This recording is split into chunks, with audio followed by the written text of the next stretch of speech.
Hello and welcome back to my channel What If Deku 2.0. Join us as we delve into the realms of fanfiction and fantasy, bringing you the best stories and discussions. Today, we're kicking off part 1 of our series, What If Deku Had Ability to Forcibly Evolve Quirks? If you enjoy this video, please give it a like and subscribe for more content in the future. The author of this story is Fanficton from Archive of Our Own. All the relevant links are in the description.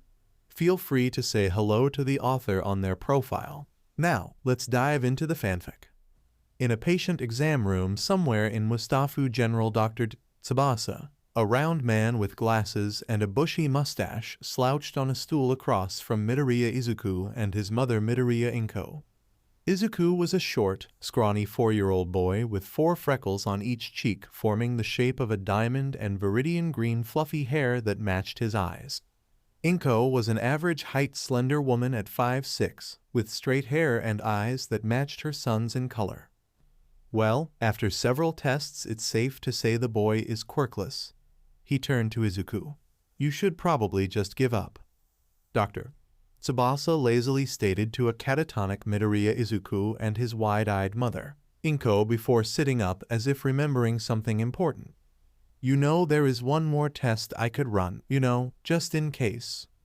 The doctor said with infuriating vagueness. Inko stood up so abruptly that the stool she was sitting on wheeled away and crashed into the wall, eyes blazing. Don't you dare talk to my son that way. No more tests, no more getting my boys' hopes up just to crush them. To his mother's right, Izuku was startled out of his shock. He hardly ever heard his mother shout. She turned to her son with a soft voice. Izuku, we're leaving. You'll never have to see this man again. With that, she used her quirk to grab her son's toy with one hand and with the other grabbed his hand and marched out to her car. Later that evening, Izuku was commiserating the worst 5th birthday he assumed anyone's ever had while watching All Might's debut clip for what was probably the 1000th time. He heard his mother come into the room quietly. Izuku, I made your favorite, Katsuden. He turned to her with a watery smile. See, can I still be a hero? Inko could see the hope teetering on the edge of despair in her baby boy's eyes. She couldn't believe that doctor. She knew Izuku would likely remember this day for the rest of his life. Well, she wasn't going to aid in crushing his dreams. Even if she was the only one in the world, she would encourage him. It didn't matter how much the prospect of him being in danger without a quirk frightened her. Her heart was in her throat and tears were threatening to spill over. She cupped his face and wiped his tears as she responded. Izuku, listen to me very closely. The only person that gets to decide what you are capable of is you. If you want to be a hero, you will have to work harder than anyone, and you will still be at a disadvantage.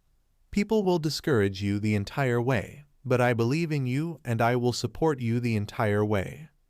Izuku threw himself into her open arms. She hugged him tight until he eventually cried himself to sleep. After tucking Izuku into his bed with All Might-themed sheets, she went into her room and opened her laptop. She was done procrastinating. She was going to sign up for online law classes right now. How could she tell Izuku to chase his dreams without doing so herself? She would fight for the discriminated and those labeled vigilantes.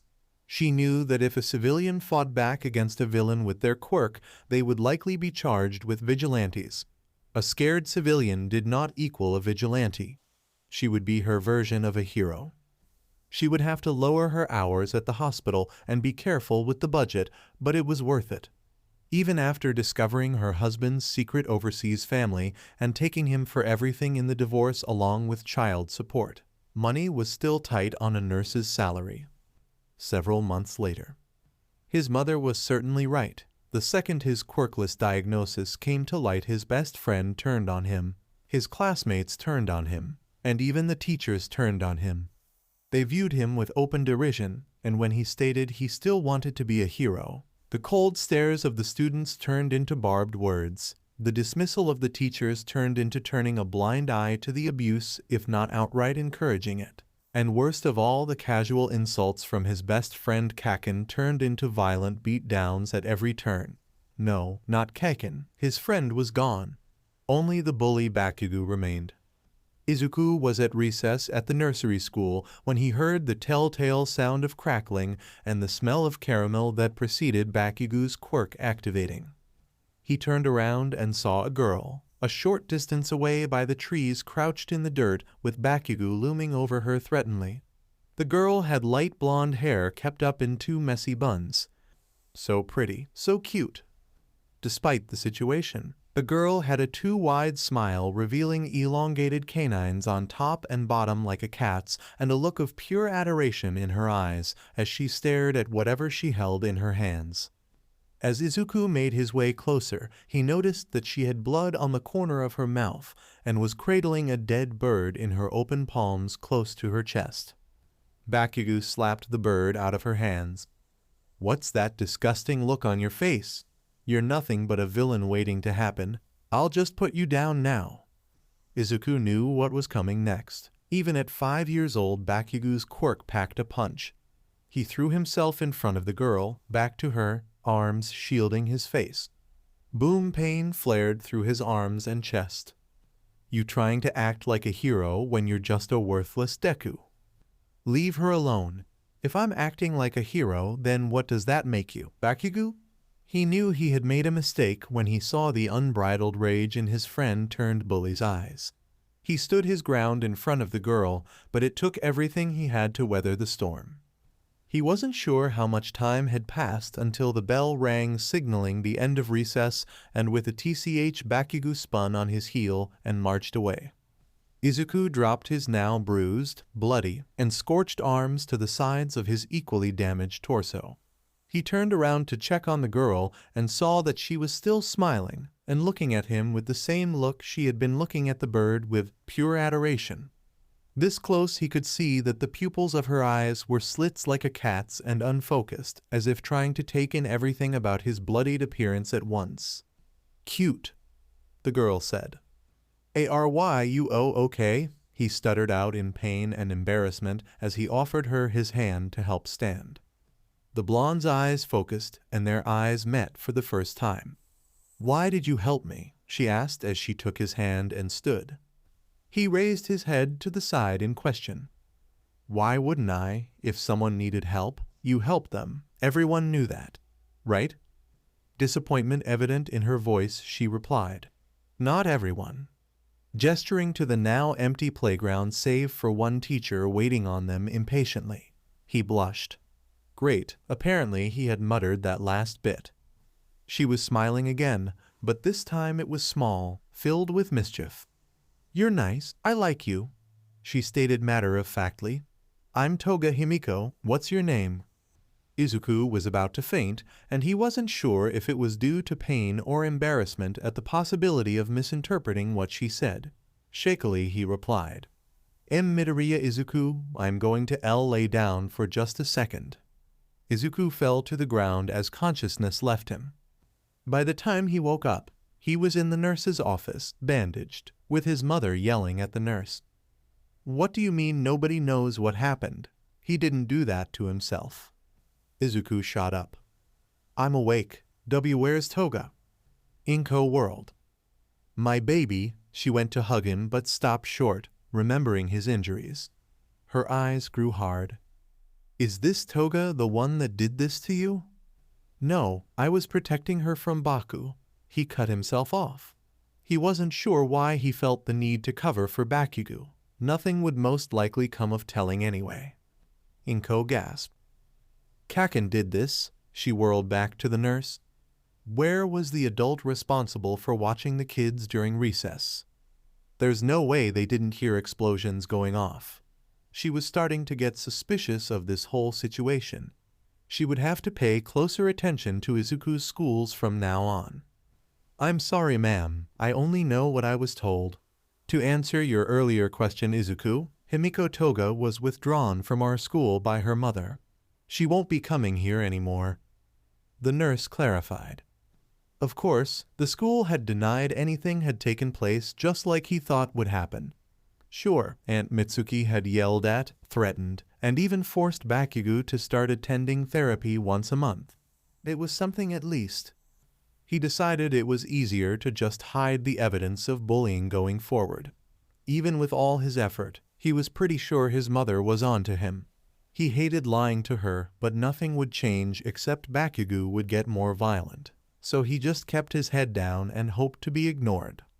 Izuku wanted to start training to be a hero, but apparently it wasn't healthy to start training until he was older. His mother had agreed to take him running with her in the evenings, however. She ended up having to carry him on the way back home most of the time though. Okay, so maybe she was right about waiting until he was older. He still snuck in some push-ups and crunches though. In an attempt to compensate for his lack of physical training, he began doubling down on his hero notebooks.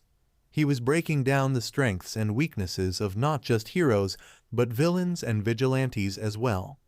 If he couldn't overpower his opponents, he would outsmart them.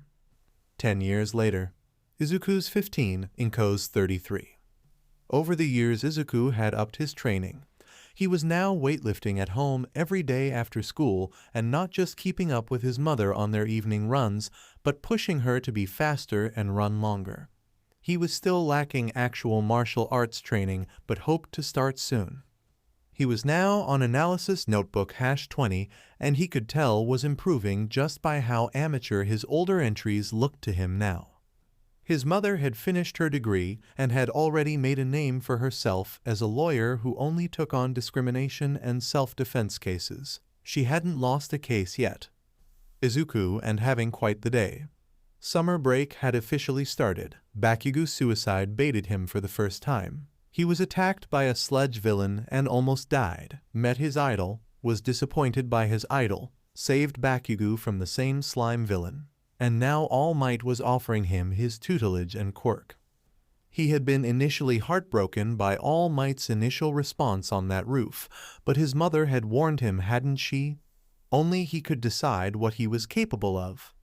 Izuku mustered as much hardball attitude as he was capable of in the face of his idol. I'll accept on one condition. My mother has to know about all this. I'm done keeping secrets from her. All Might had agreed hesitantly and walked with him the rest of the way home. The second he opened the door, his mother was on him. My baby, you're a mess. What happened?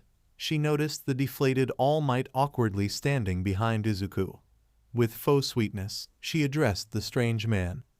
Oh, and who might you be, and how do you know my son? Izuku's sweat dropped. To most people his mother would sound welcoming. To him he could hear the undertones and knew what they meant. Inko was seconds away from Mama Bear mode. He quickly interjected. I'll tell you everything later, I promise, but in the meantime, this is a friend, and he has something to tell you. Inko calmed only slightly. She didn't miss that deflection. She gestured to the dining table. Go ahead and sit down. I'll make us some tea. All Might sat down at the table nervously and with as much poise as a newborn horse while Izuku helped his mother in the kitchen. Once the tea was poured and Inko had let the awkward silence go on long enough to make both Izuku and the strange man nervous, she spoke. So what is it you wanted to tell me, mister? All Might gulped. This woman was more terrifying than most of the villains he had faced. Yagi Toshinori. I believe it will be best to simply show you who I am so you believe me. Please don't scream. With that said, he puffed up into his muscle form. I am here. Inko did a spit take across the table. After Inko had stopped choking and calmed down, Toshinori proceeded to relay everything that had happened that day leading up to that point. Inko was in shock in more ways than one. Well, at least you corrected what you initially told my boy and apologized. Her eyes narrowed, her voice dropping dangerously. You did apologize, correct? Toshinori's eyes widened, and he abruptly turned to a nervous-looking Izuku. Bowing slightly, he replied, I'm sorry for what I said on that rooftop, young Midoriya. I was wrong. Izuku was dumbfounded. All Might, the All Might, was apologizing to him. It's okay. It stung at first, but ultimately I'm the only one that gets to decide what I'm capable of. Inko was smiling warmly at her boy. The decision to support him fully was the best decision she had ever made. She could tell Toshinori was holding something back about this one for all quirk. Suspiciously, she addressed Toshinori. There's something you're not telling us about this quirk. Tell me everything, and don't bother lying. Toshinori internally panicked before relenting. From the beginning, men. Toshinori told the story of two brothers, the creation of Ofa, and its users. Izuku was blown away. He knew Ofa was a sacred torch handed down from generation to generation, but he had never expected all this. He was really glad he had his mother in his corner asking these questions he might not have gotten the answers to. Inko was beginning to suspect she was just going to be shocked at every other sentence at this point. And you're sure this all for one that has been hunting Ofa users is dead? Toshinori looked down at his hands guiltily. I crushed his head with my own hands. They never found the body in the aftermath, but I'm sure. At the haunted look that passed over Toshinori's face, Inko eased up a bit. I'm sorry you had to do that. Thank you for telling me. If you can promise me that you will watch over my son in his training, then I have no problems with him receiving your quirk. Toshinori puffed back up into his muscle form, stood, and bowed. I promise. Once Toshinori left the Midoriya's home, Izuku approached his mother reluctantly. He knew this conversation would be hard for both of them. Mother, there are some things I need to tell you that will be hard to hear. But before I start, I want to apologize for keeping it from you. I didn't want to worry you. Izuku proceeded to tell his mother everything. Bakugo, the bullying, the suicide baiting, and the teachers turning a blind eye to or outright encouraging the abuse. His mother listened in silence while he listened with heartbreak evident in her features. In trying to prevent her worrying, he had inadvertently hurt her deeply. He promised her that he would never keep secrets from her again. She was the most important person in his life, and he was done lying to her even by omission. Inko was more heartbroken than she was surprised, but she had never suspected the bullying was to this extent. She had tried suggesting Izuku go to a new school a few times in the past to no avail. She had been trying to build a case against Aldera for years now, but didn't have enough to go on. Once high school starts, you won't be going to Aldera, that's but for sure. Izuku was about to argue, but his mother continued. No buts, young man. When I'm through, there won't be an Aldera school district, let alone high school. Inko began muttering to herself in an Izuku-esque fashion. Just need to gather my evidence, call Nimuri or Onin, and have them get me in contact with Nezu. Izuku waved his hand in front of her face to snap her out of it. She was as bad as he was. Mother? Nezu as in Dean of UA? And who is Nimuri and Onin? His mother stopped her mutter spree and answered his questions with a dismissive wave of her hand. Yeah, that Nezu. I'm told he enjoys dismantling subpar schools. He calls it a hobby apparently. Nimuri and Onin are my girlfriend and partner. She added as if an afterthought until she realized what she had said and snapped her head up, eyes wide. Izuku was trying to parse all of that information. His mother was planning on dismantling an entire school district with the aid of the dean of UA, and his mother had a girlfriend and partner he knew nothing about. Wait. Girlfriend and partner, he had to be sure. Inko's head fell into her palms with a slight blush and responded. Yes, I'm sorry I never told you. I wanted to be sure about them first. And Nimuri can be a lot. Their jobs also require us to keep things on the down low. We've only been dating for less than a year. I met Nimuri on a case. She and Onin were already dating, and they invited me on a date. But that's no excuse. I love them, and it's past time you met. Izuku was blown away. How had he not noticed his mother dating again? He was certainly happy that she had found someone again. She deserved it. There was one thing that was bothering him, though. How do they know the dean of UA? His mother looked hesitant, but answered. Well, Therthopro has Midnight and 13, and they work at UA. She rambled out in a single breath. Meine Mom's Midnight and 13. Wait, I've read that 13 prefers Theitham pronouns. Would they not want to be called Mom? Izuku muttered. Inko was smiling at how accepting Izuku was.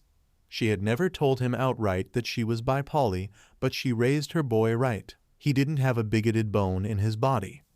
You'll have to ask them. Nimiri tried proposing to us a few times already, but I told them that you have to accept them first.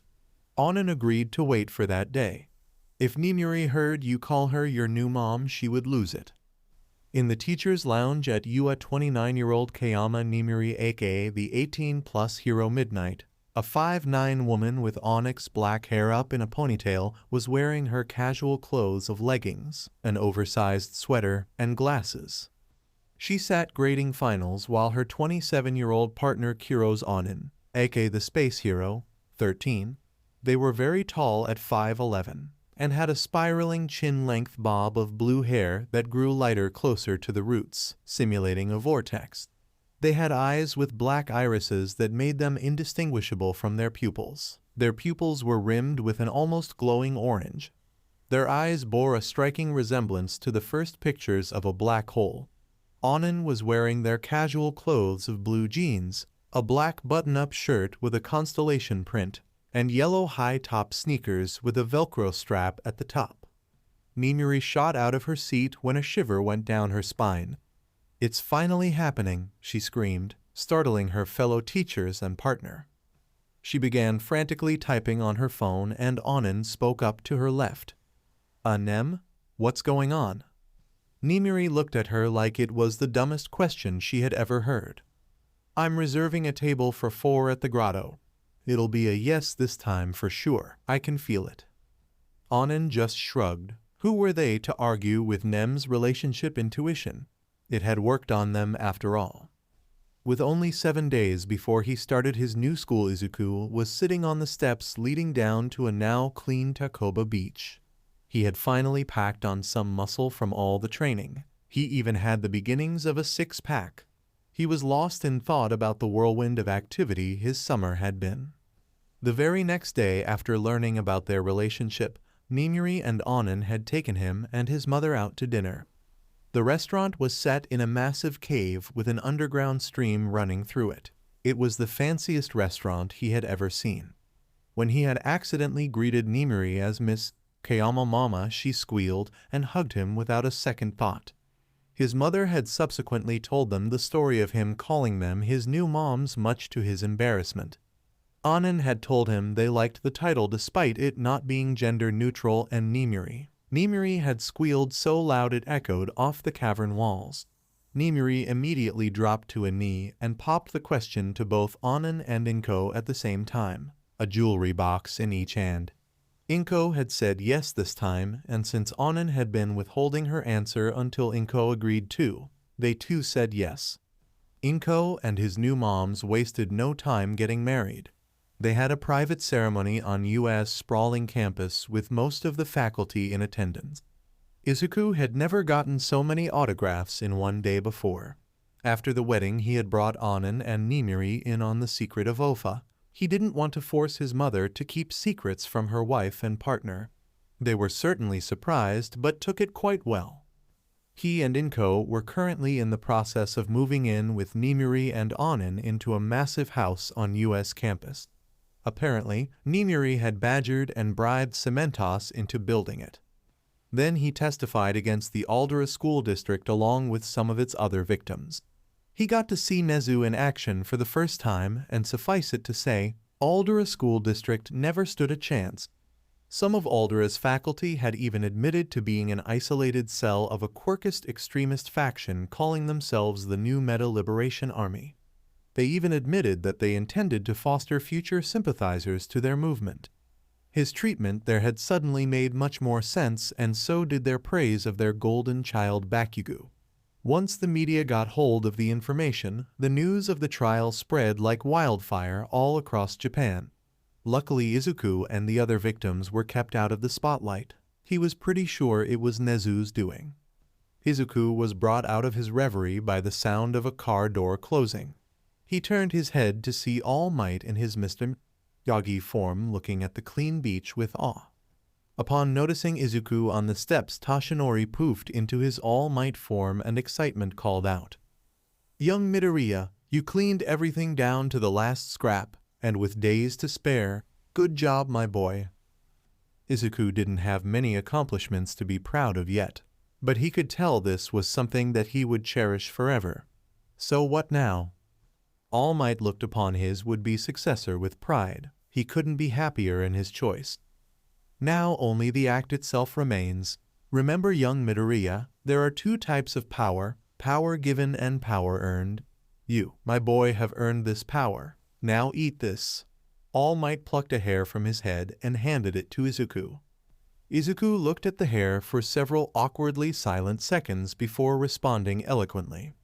Ooh, what? All Might's bravado faltered slightly before responding with uncharacteristic nerves. Well, you see, it requires a willing transfer of DNA on my part, and while I had planned on boiling a hair in tea, I hadn't expected you to finish so soon, so I'm improvising. Understanding dawned on Izuku's face. Oh, I suppose that makes sense. He took the offered hair, and with an audible gulp, he swallowed it. When should it kick in?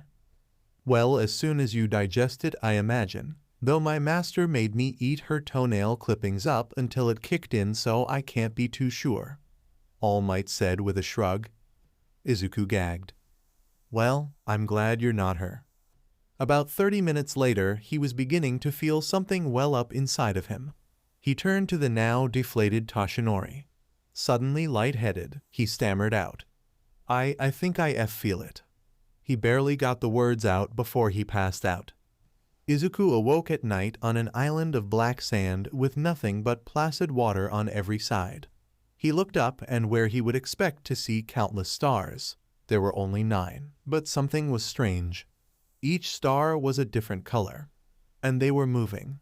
They were orbiting a green star at the center, coalescing, moving closer with each rotation. Izuku was startled when a feminine voice came from his left. I'll have you know that toenail thing was hilarious. Izuku whipped his head to his left to see a not entirely corporeal woman. She was a tall, very muscular woman with black hair in a spiky ponytail, wearing a retro hero costume. He tried to speak, but found he couldn't. He had no mouth. You can't speak here yet. You aren't even supposed to be here yet. We don't have much time before you wake, so I'll give you a quick rundown. We're inside of One for All right now. I know Toshi explained that One for All stockpiles power. She gestures to the vast ocean before continuing. What he doesn't know is that it stockpiles quirks as well as a piece of their wielders. She gestures to the 9 colorful stars before continuing again. That's why I'm here. I'm the 7th holder of One for All. Izuku's eyes blow wide with that bit of information. A quirk that stockpiles the power, quirks, and personalities, souls, minds. Probably best not to think about that, he quickly decides. I can feel you thinking from here, kid. Just remember, quirks are bullshit. As to what's going on in the sky, I might have an idea. Izuku just stared deadpan at her. Don't give that look, brat. Normally those stars don't move. When yours showed up, things started changing. I believe Ofa itself is evolving. The stored quirks are melding together. Normally, we would have given you our quirks one at a time when we thought you were ready for them. Now, however, I think you're going to get all of them at the same time. So, hold onto your butt, she said, doubling over laughing. After several seconds, she recovered enough to continue. Whatever your quirk is, it's the cause of all this, she said as she gestured to the sky. Okay, now he knew he was either dreaming or had exploded like All Might warned of. He just rolled his eyes waiting for whatever this was to end already. The Amazonian smiled with motherly affection and a hint of sympathy. I know you don't believe me, Squirt, but when you wake up, get another X-ray done, she said, her voice beginning to fade as if moving further away. His vision swam and then blackened once more. Izuku drifted back into consciousness with a splitting headache, feeling more emotions all at once than he thought was possible. There was anxiety, fear, impatience, hope, and despair. Something was off, though. Some of these emotions felt further away, as if he wasn't feeling them. It was an odd sensation, like the difference between smelling of food and tasting it. He wished all feelings would just quiet down a bit. It was overwhelming. The sensation lessened immediately. Against his better judgment, he decided to open his eyes. The synthetic overhead light nearly blinded him, and he winced as his headache intensified. He groaned aloud and massaged his temples. His hand was surprisingly warm, and it made his headache vanish. He finally looked up and around the room. He was in the U.S. nurse's office, and there was a small crowd of stunned onlookers. All three of his moms, a deflated All Might, recovery girl, and Dean Nezu. They were all staring, slack-jawed with what could again feel as genuine disbelief and an unnatural calm. Hi everyone, sorry for worrying you. Inko recovered first and rocketed to him. Izuku, she cried, tears soaking the sheets as she hugged him. Onin and Nimiri came to Inko's side. Nimiri reached out, rubbing circles into Inko's back. She was really worried about you. Onin's hand came up to ruffle Izuku's curly hair. We all were. You were out for 2 days, she corrected with a smirk thrown towards Nimiri. Nimiri and Inko had been inconsolable before he woke up. Toshinori walked up to Izuku and bowed. I'm sorry, my boy, I had no idea that would happen. He apologized before straightening. We still aren't sure what happened exactly, but Nezu here has a theory. The mouse? Bear? Dog? He was just going to refer to the mammal as a chimera. The chimera walked up to his bedside and clambered up. I believe you have an invisible quirk that interacted with One for All in an unexpected way. The results of the X-rays should be ready soon. It's so very exciting, he elaborated with a slightly manic grin. Invisible quirk? X-rays? But he already had X-rays done. He was quirkless. What do you mean by invisible quirk? I'm quirkless. Nimiri and Onin just smiled kindly to let him know that they understood and weren't upset. In response to Izuku's question, Recovery Girl wordlessly got up, went to her office, and returned with 3 X-rays. She quickly slapped them up on the illuminated display. No extra pinky joint, no appendix, and no wisdom teeth. You got a quirk, kid. She rushed out. Izuku and his mom stared at the X-rays before shouting in unison, What? Nezu was furiously tapping away on his tablet before he spoke up to clarify. Your records show a quirkless diagnosis via X-rays as well as other tests at 5 years old by a one doctor, Tsubasa. Those test results were faked. Why, I'm not sure. This Dr. Tsubasa alongside his grandson seems to have vanished some 5 years ago. He turned towards All Might. He vanished the exact same day as when you received your injury, All Might. Coincidental timing, wouldn't you say? He had a quirk. Well, an original quirk. Sure, he had no clue what it was, but he had one. Then there was Tsubasa. The implications of that were terrifying. His childhood doctor was possibly connected to the worst villain to ever exist and purposely misdiagnosed him as quirkless. But why? There was one more thing bothering him. Well, 2. Earlier, when I first woke up, I had a horrible headache, but when I rubbed my temples, it vanished like it was never there. I could also sense emotions that weren't mine, and when I wanted them to calm down, they just did. Nezu spoke up before anyone else could. I noticed you stirring immediately, and when you rubbed your temples, there was a faint greenish glow surrounding your hand. As for the emotions, I'm not sure, but right before you opened your eyes, instead of feeling impatient for you to wake, I felt calm, but it was obvious that it was being forced on me. Izuku turned to a still distraught Inko. He could he could sense her panic and tried to replicate the same sensation of willing her to calm. The effect was immediate. She whirled on him. I felt that. A gasp. Izuku, your eyes are glowing. As she was reaching to cup his face, he noticed a bruise on her knuckles. Mother, what happened to your hand? Inko gave a sheepish grin. I might have punched All Might when he told me what happened. Luckily, I was in my hero form. She has one hell of a right hook, he said with a laugh. Izuku took his mother's bruised hand and ran his thumb over her knuckles worriedly. Then his hand began to glow and warm. The bruising receded before vanishing entirely. He felt like there was more that he could do, like a second gear. so he shifted it up. Inko's eyes began glowing this time. Everybody was in shock, none more than Recovery Girl. She knew how rare healing quirks were more than anyone. Izuku spoke with excitement. "Is that my quirk?" Before he could start muttering about possibilities, he was cut off by a strange sensation. Izuku felt more than saw, someone else in the room that wasn't there before. He looked up, and just past everyone was standing the more clearly defined woman from the strange dream. He heard her talk not in his mind, but with his ears. "Technically, they're all your quirks now." Everyone save for Izuku spun to face the intruder. "Hello, I'm the one and only Shimura Nana, the 7th holder of One for All. Nice to meet ya," Nana cheerily said, as if there was nothing at all strange about her being there. "How did you get in here?" Mimiri demanded. "Get behind me," Onin shouted. "Great, another person crowding my office," Chio grumbled. "Oh my," Nezu said with uncommon surprise. "Stay away from my baby," Inko yelled, eyes glowing brightly from her quirk.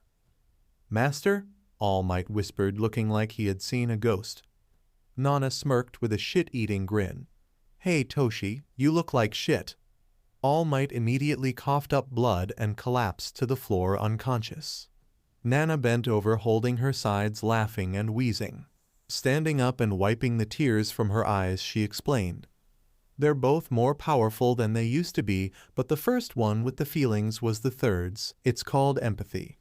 The glowing hand one that heals was the second's. It's called cell activation. Their original owners are both sulking because they couldn't hold their quirks over your head until you impressed them. They'll explain better once they're through acting like children."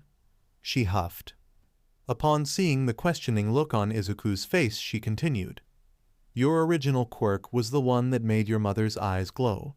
I'm pretty sure now that originally it just evolves your quirks and maybe quirk adaptations. Fairly useless by itself, but combined with the power and quirks stockpiled within one for all, it not only evolved every stored quirk but itself as well. I think it combined with cell activation, the same way the first's transfer combined with power stockpile. You can forcibly evolve a person's quirk now. Go ahead and give it a try, Mamadoriya." Surprised at suddenly being addressed by this strange woman, she simply complied. She tried lifting something too big for her quirk attraction of small objects to work on normally, in this case, Nimiri. A green light enveloped Nimiri as she began floating off the ground. She began running her hands all over herself sensually. "Ooh, this feels amazing. I have some ideas for this," she said, grinning at Inko, eyebrows wagging suggestively. "Nem, not in front of Izuku," Inko said as she dropped Nimiri on her ass. While Nimiri was massaging her butt and grumbling, Nana spoke up again with a knowing smirk. "Well, Squirt, what do you want to name your quirk?" Izuku looked down in thought and muttered quietly before replying. "Simple is best, so I'll name it Evolution." After rousing a still pale-faced All Might, the group made their way to Gym Gamma at Nezu's suggestion. "So how is it possible that you're here, Master?" a still very confused All Might asked. "Ah, I knew I was forgetting something." Nana smiled and snapped her fingers. "Like I said before, Ofa evolved. It didn't just store the previous holder's quirks, but a part of them as well. I feel much more tangible than before also, although it seems I can't touch anything," she said as she tried to poke Toshi, her finger disappearing into his chest. "Anyways," Nana said dismissively, "on to quirks. Let's start with mine since it's the coolest. My quirk was called Float. It let me do just that. It was only basic levitation at first. After Ofa, it was more like flight, although not very fast. Just try and focus on the feeling of being free, with nothing able to hold you down," she said, closing her eyes, reminiscing. "Oh, okay, here goes nothing, I guess," Izuku said, closing his eyes to focus. He tried to picture himself soaring among clouds, lazily running his fingers through them. He could feel his feet begin to leave the ground. "It's working," he thought. He tried to move a bit more and immediately launched upwards at breakneck speed, followed by a boom as he burst through the skylight and broke the sound barrier.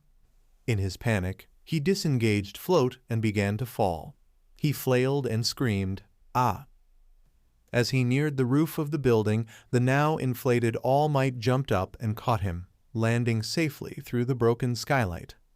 Once back on the ground, he turned to Nana, who was laughing as Inko was trying to swat at her with her purse. "Why, you knew that would happen," Izuku exclaimed.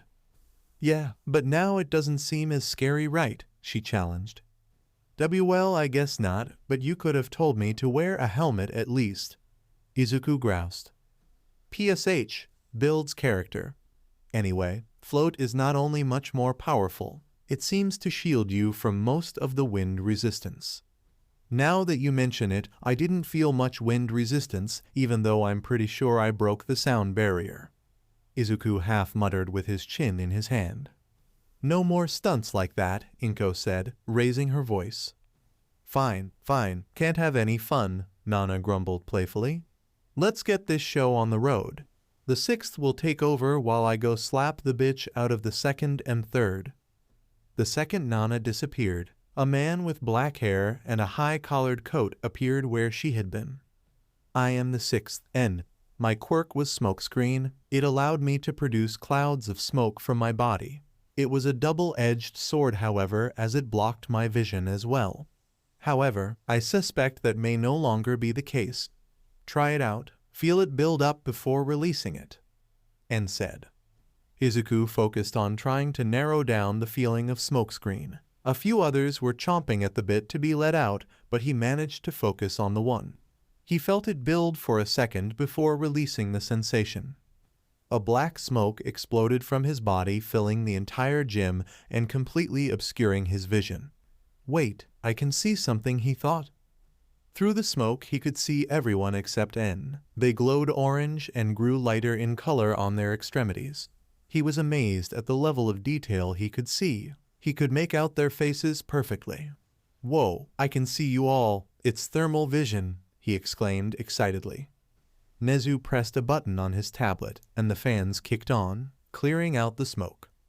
Unless someone has a very cold body temperature or can block their heat signature somehow, smokescreen essentially has no downsides now except for blinding your allies, of course, N said. Now it's the 5th's turn. N disappeared, and a large bald man wearing goggles and a lot of leather appeared. "A fellow person of culture, I see," Midnight said, gesturing to her dominatrix outfit, followed by her wife and partner quickly swatting her on the arms. The man looked like he had been slapped across the face. "Motorcycles, I ride road motorcycles," the 6th said. "Motorcycles," Midnight Air quoted, not believing the man. Shaking his head in defeat, the man turned to Izuku. "I'm Degoro Banjo the 5th, and my quirk is the coolest. It's called Black Whip." "Ha, knew it," Midnight crowed victoriously, cutting off Banjo. "Ugh, is she always like this?" Banjo asked Izuku, gesturing with his thumb to Nimuri. "You'll get used to it, or so I'm told," Izuku said with an almost haunted look in his eyes. Banjo threw Midnight a glare. "As I was saying, Black Whip allowed me to launch out tendrils that I could trap villains with or use to move around. It's connected to your subconscious, so it has a semi-sentience. If your emotions are out of control, so is it. It's also way more powerful now, so be careful." Izuku focused on the feeling from earlier that wished for action. He carefully let it out. An Inkai black tendril coated in green, barely visible luminescent energy emerged from his palm. It was slow at first, wriggling out longer until Izuku had the errant thought, "I wonder how many of these I can make." As if in answer, countless tendrils sprang to life as he began to resemble an eldritch being. Izuku was worried at first, but the tendrils remained calm. Go back to one and stab the floor," he tried mentally commanding it. The tendrils immediately reduced to one and jabbed deep into the concrete floor. "Ooh, what about shapes? Make claws on my fingers," Izuku mentally commanded again. Black tendrils enveloped all 10 of his fingers, creating long claws. He could feel them like they were his own fingers. He bent down and slashed at the concrete. They went through it like butter, carving deep furrows. "What did I say?" Coolest quirk ever, Banjo exclaimed. It seems to be much easier to control, and being able to make shapes like that is definitely new. Yeah, Izuku agreed. I could also feel with them when they were like that, Izuku said, releasing Black Whip. Oh ho ho ho, your future partners are in for a treat, Midnight said teasingly, causing Izuku to go bright red with the implications. Anan and Inko slapped their wife on the arms again, causing her to grumble under her breath, "Never have any fun." "Ood, I do not envy you, kid," Banjo groaned. "The fourth will take over now," he said as he vanished. Next to appear was a massive man as tall as All Might with medium-length blonde hair and a scar that looked to be from a claw. "I am the fourth, Hikage Shinomori. My quirk is called Danger Sense. It would warn me of any potential threats to my person, even intent to harm or negative emotions after I received OFA. It could cause sensory overload and was more painful the higher the threat. Reaction time also plays into effectivine." Hikage was cut off by Nezu throwing a pen at the back of Izuku's head. Izuku felt a light nudge as to the direction and time slowed. He could still see Hikage's mouth moving in slow motion as he spun around only to see Black Whip swatting the pen out of the air. "Ness, but I believe that it now dilates your perception of time and has interactions with the other quirks." Hikage finished weakly. Banjo reappeared. "Black Whip, coolest quirk ever," he said and promptly disappeared again. "My, that is certainly a useful quirk, Midoriya. How painful was it?" Nezu queried without a hint of remorse. "Ooh, it wasn't painful at all, actually. It felt like a subtle nod to which direction the threat came from," Izuku stated after giving Nezu an incredulous expression. "Count yourself lucky then, ninth. That quirk gave me chronic anxiety to the point I left civilization behind entirely." Hikage finished before disappearing without another word. "Good. I don't think I can handle any more anxiety," Izuku muttered quietly. Nana appeared after a few seconds, holding two figures under each arm in schoolyard headlocks. She released one. "Now act your age, children." The first to speak up was a man with blonde hair in a ponytail and a piece of fabric covering his hairline. "Fine, I'm the third. My quirk is called empathy. You already saw the effects earlier, though when I had it I could only sense other people's emotions, not influence them. Test out its limits on range and number of targets," he said reluctantly, and without any fanfare, he disappeared. The other figure finally squirmed his way out of Nana's grasp. He was the spitting image of Bakugo, only older. He pointed a finger in Nana's face. "Who do you think you are?" he shouted point blank. "Yup, got to be related to Bakugo," Izuku thought. The man spun and his rage fell off his face. "I've seen your memories, and if that brat is related to me, you have my express permission to slap the shit out of him," the man said. "Traitor," Izuku declared his tongue. "You are no hero, child. You do not deserve the power you have been given. What will you do when faced with a villain too dangerous to be left alive? Spare them, only for them to kill again?" The man challenged. "You've seen my memories, so you know I earned this power with blood and sweat, and I will continue to earn it. As for killing a villain, I know that it can be unavoidable. Even All Might was forced to kill all for one. I can only try to be ready if a situation like that arises for me as well." Izuku replied with as much conviction as he could about killing someone. The man stared at him for what felt like minutes before nodding. "Very well, but make no mistake, that day will come, ready or not." Izuku could only nod in response. "I am the second. My quirk is called Cell Activation. It can be used to increase regeneration, recovery time, and even permanently improve overall physical condition. It used to be activated by touch, usable on myself or others, but it drains stamina fast. Now, however, it seems to be tied to OFA's power instead of your stamina and is passively always active on yourself." The second blew out a breath. "And it seems to have latched onto your original quirk, evolution. You can freely evolve others' quirks now, but heed my words, boy. Do not go handing that power out to people unless you trust them with your life. The second warned as he vanished. What a lovely gentleman, Inko said, words dripping with sarcasm. Welp, see you around, kid, and remember, I'm always watching, Nana said, pointing to her eyes as she began to slowly disappear.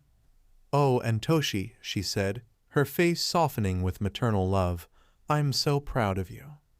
All Might deflated, spurting a small amount of blood. Then tears began slowly trailing down All Might's face. Thank you, mother, he said quietly as Nana disappeared. Izuku could sense the relief and love radiating off the man in waves. He slowly approached his mentor and hugged him while simultaneously activating cell activation and evolution. They stayed that way for a minute before Toshinori broke the hug. Thank you, my boy. I feel much better, but I don't think I'm fully healed yet, and I don't think evolution will work for me since I'm only using leftovers of a quirk now and I was originally quirkless. You were quirkless, and you had the nerve to dash our boy's dreams, Inko said with quiet anger. Onin and Nimiri were quick to pull her into a hug. Now he already apologized and corrected his mistake, Inko. No need to beat a dead All Might, Onin said soothingly. Toshinori looked down, ashamed. I am sorry, my boy. I've never been more wrong. Izuku was quick to reassure Toshinori. I forgave you a long time ago, All Might. I know you only had my safety in mind. A new figure coalesced. This time it was a white-haired, too thin man. Hello, Ninth. I am the first, Yoichi Shigaraki, and unfortunate brother to a foe. Your quirk was exactly what was needed to finally finish Ofa, and you're lucky it did the way it did. Normally having multiple quirks reduces your lifespan by about half. Everyone, namely Izuku's moms, gasped. My baby, Inko wailed as she began to fountain tears. Yoichi continued unabated. Because when your quirk interacted with Ofa, it didn't just complete it and evolve its stored quirks. It combined all of the quirks into one multifaceted quirk. The quirks may interact in yet unforeseen ways. Your lifespan will not be cut short. In fact, cell activation may prolong it. Yoichi reassured much to Inko's relief. Well, that's a relief, Izuku breathed out the breath he was holding. Remember, Ninth, this power is yours, Yoichi said as he disappeared. Onin walked up to Izuku and ruffled his hair while producing a notebook. I wrote down everything they said. Izuku threw himself into their arms, hugging them. I love you, Mom. Izuku activated evolution. Who could he trust more than his moms? The orange ringing their eyes blazed like a dying sun. Did you just evolve my quirk? They asked, looking down. He just nodded in answer. Well, I can normally only fully use my quirk with my suit on, but let's try just one finger at a time. 13 pointed their index finger out to the gym and activated Black Hole. The suction came to life, sulking up loose debris on the floor. They added another finger and another until they had all 10 fingers pointed forward with Black Hole activated, a previously impossible feat. Only one thing left to test, Onin said, bringing Black Hole back down to one finger and pointed it closer to their leg. No, don't, Onin, Nimiri cried out, knowing exactly what they were thinking. Nothing happened. 13's genes fluttered a bit, but that was it. Cool, they said simply. Nimiri marched up to her partner and pouted while jutting her hip out. You could have been seriously hurt. Again. Again? Izuku yelled in surprise. When my quirk first manifested, it tore up my leg pretty badly, but the good news is I seem to be immune to my own quirk now, Onin said, slightly ashamed. Izuku pinched the bridge of his brow. He worried about how much of a space case his mom was sometimes. Your turn, Mama, Izuku said as he hugged Nimiri with evolution active. Her eyes glowed purple before he released her. Nimiri kissed Izuku on the forehead before moving away from the group. Nezu, turn on the fans, please. She started pumping out her quirk. A thick cloud of pink enveloped her but didn't move towards the vents. Nezu, did you turn on the fans? She questioned, confused. Fascinating, try willing it to move, Nezu said in a way of answer. Mimiri, raising an eyebrow, did as asked. The pink cloud moved around in circles around her, expanded, and condensed until it was a liquid on the floor. Whoa, I can control it telekinetically now. Wow, that will be so useful outside, or in places with good ventilation, or against someone waving an arm hard enough. Mimiri rambled excitedly. Anan nudged Izuku. You're not the only quirk nerd. I heard that, Mimiri pouted. Izuku turned to Recovery Girl, who had been oddly quiet the entire time, to find her half asleep, resting against her syringe cane. He walked closer. Honest sorry, Recovery Girl. You must be wanting to go home. Ah, it's okay, boy. Had to make sure I was here if you got hurt, she said, smiling tiredly. Izuku crouched down and brought her into a gentle hug, activating both cell activation and evolution. Her eyes glowed faintly, and she stood up straighter. I feel 10 years younger. Now, Izuku said, turning to Nezu. If you decide to overthrow the earth, please spare my loved ones. He reached out a glowing hand, which Nezu took immediately. His eyes glowed with otherworldly power. Then the cackling began. After about 5 minutes of fearing, he had just created the first eldritch god. Nezu quieted and straightened his tie. I have been such a fool. No security cameras outside the front gates and beyond, blind spots in the sports arena, and so much more. I have many things to improve. Nezu finished dangerously. Well, I guess all there's left to do is try out the strength enhancement. Izuku thought aloud. All Might, how do you activate it? Toshinori buffed up into his muscle form.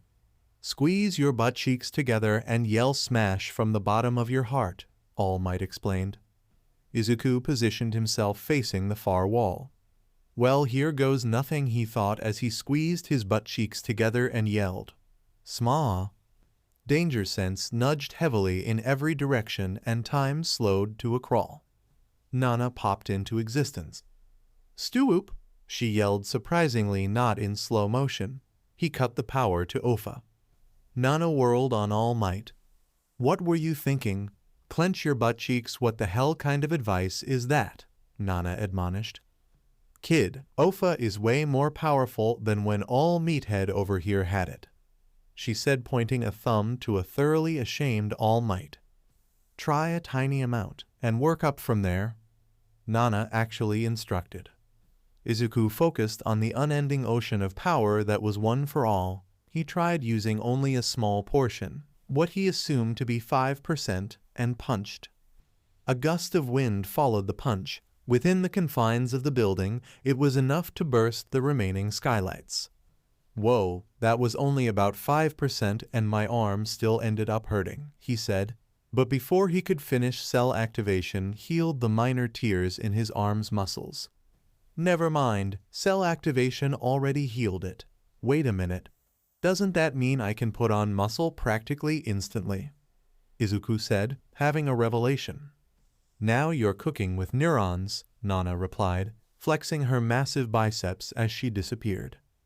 Just don't overdo it, sweetheart. I signed you up for a martial arts gym. We're going to meet your trainer tomorrow, his mother said.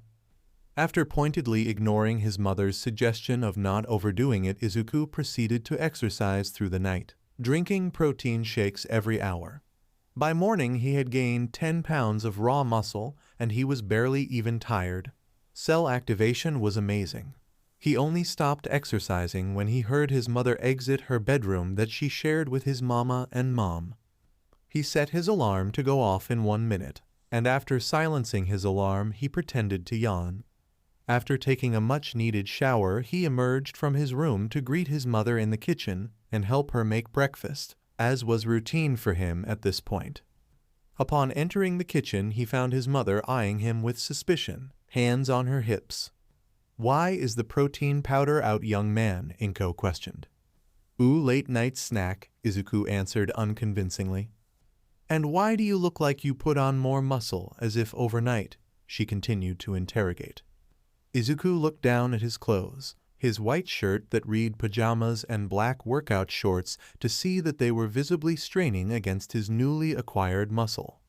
"Sorry," he answered, not meeting his mother's questioning gaze. "Honestly, Izuku, I know you're excited about your new quirks, but you need to moderate yourself. Please, Izuku," his mother pleaded. "I'll try, I promise," he responded.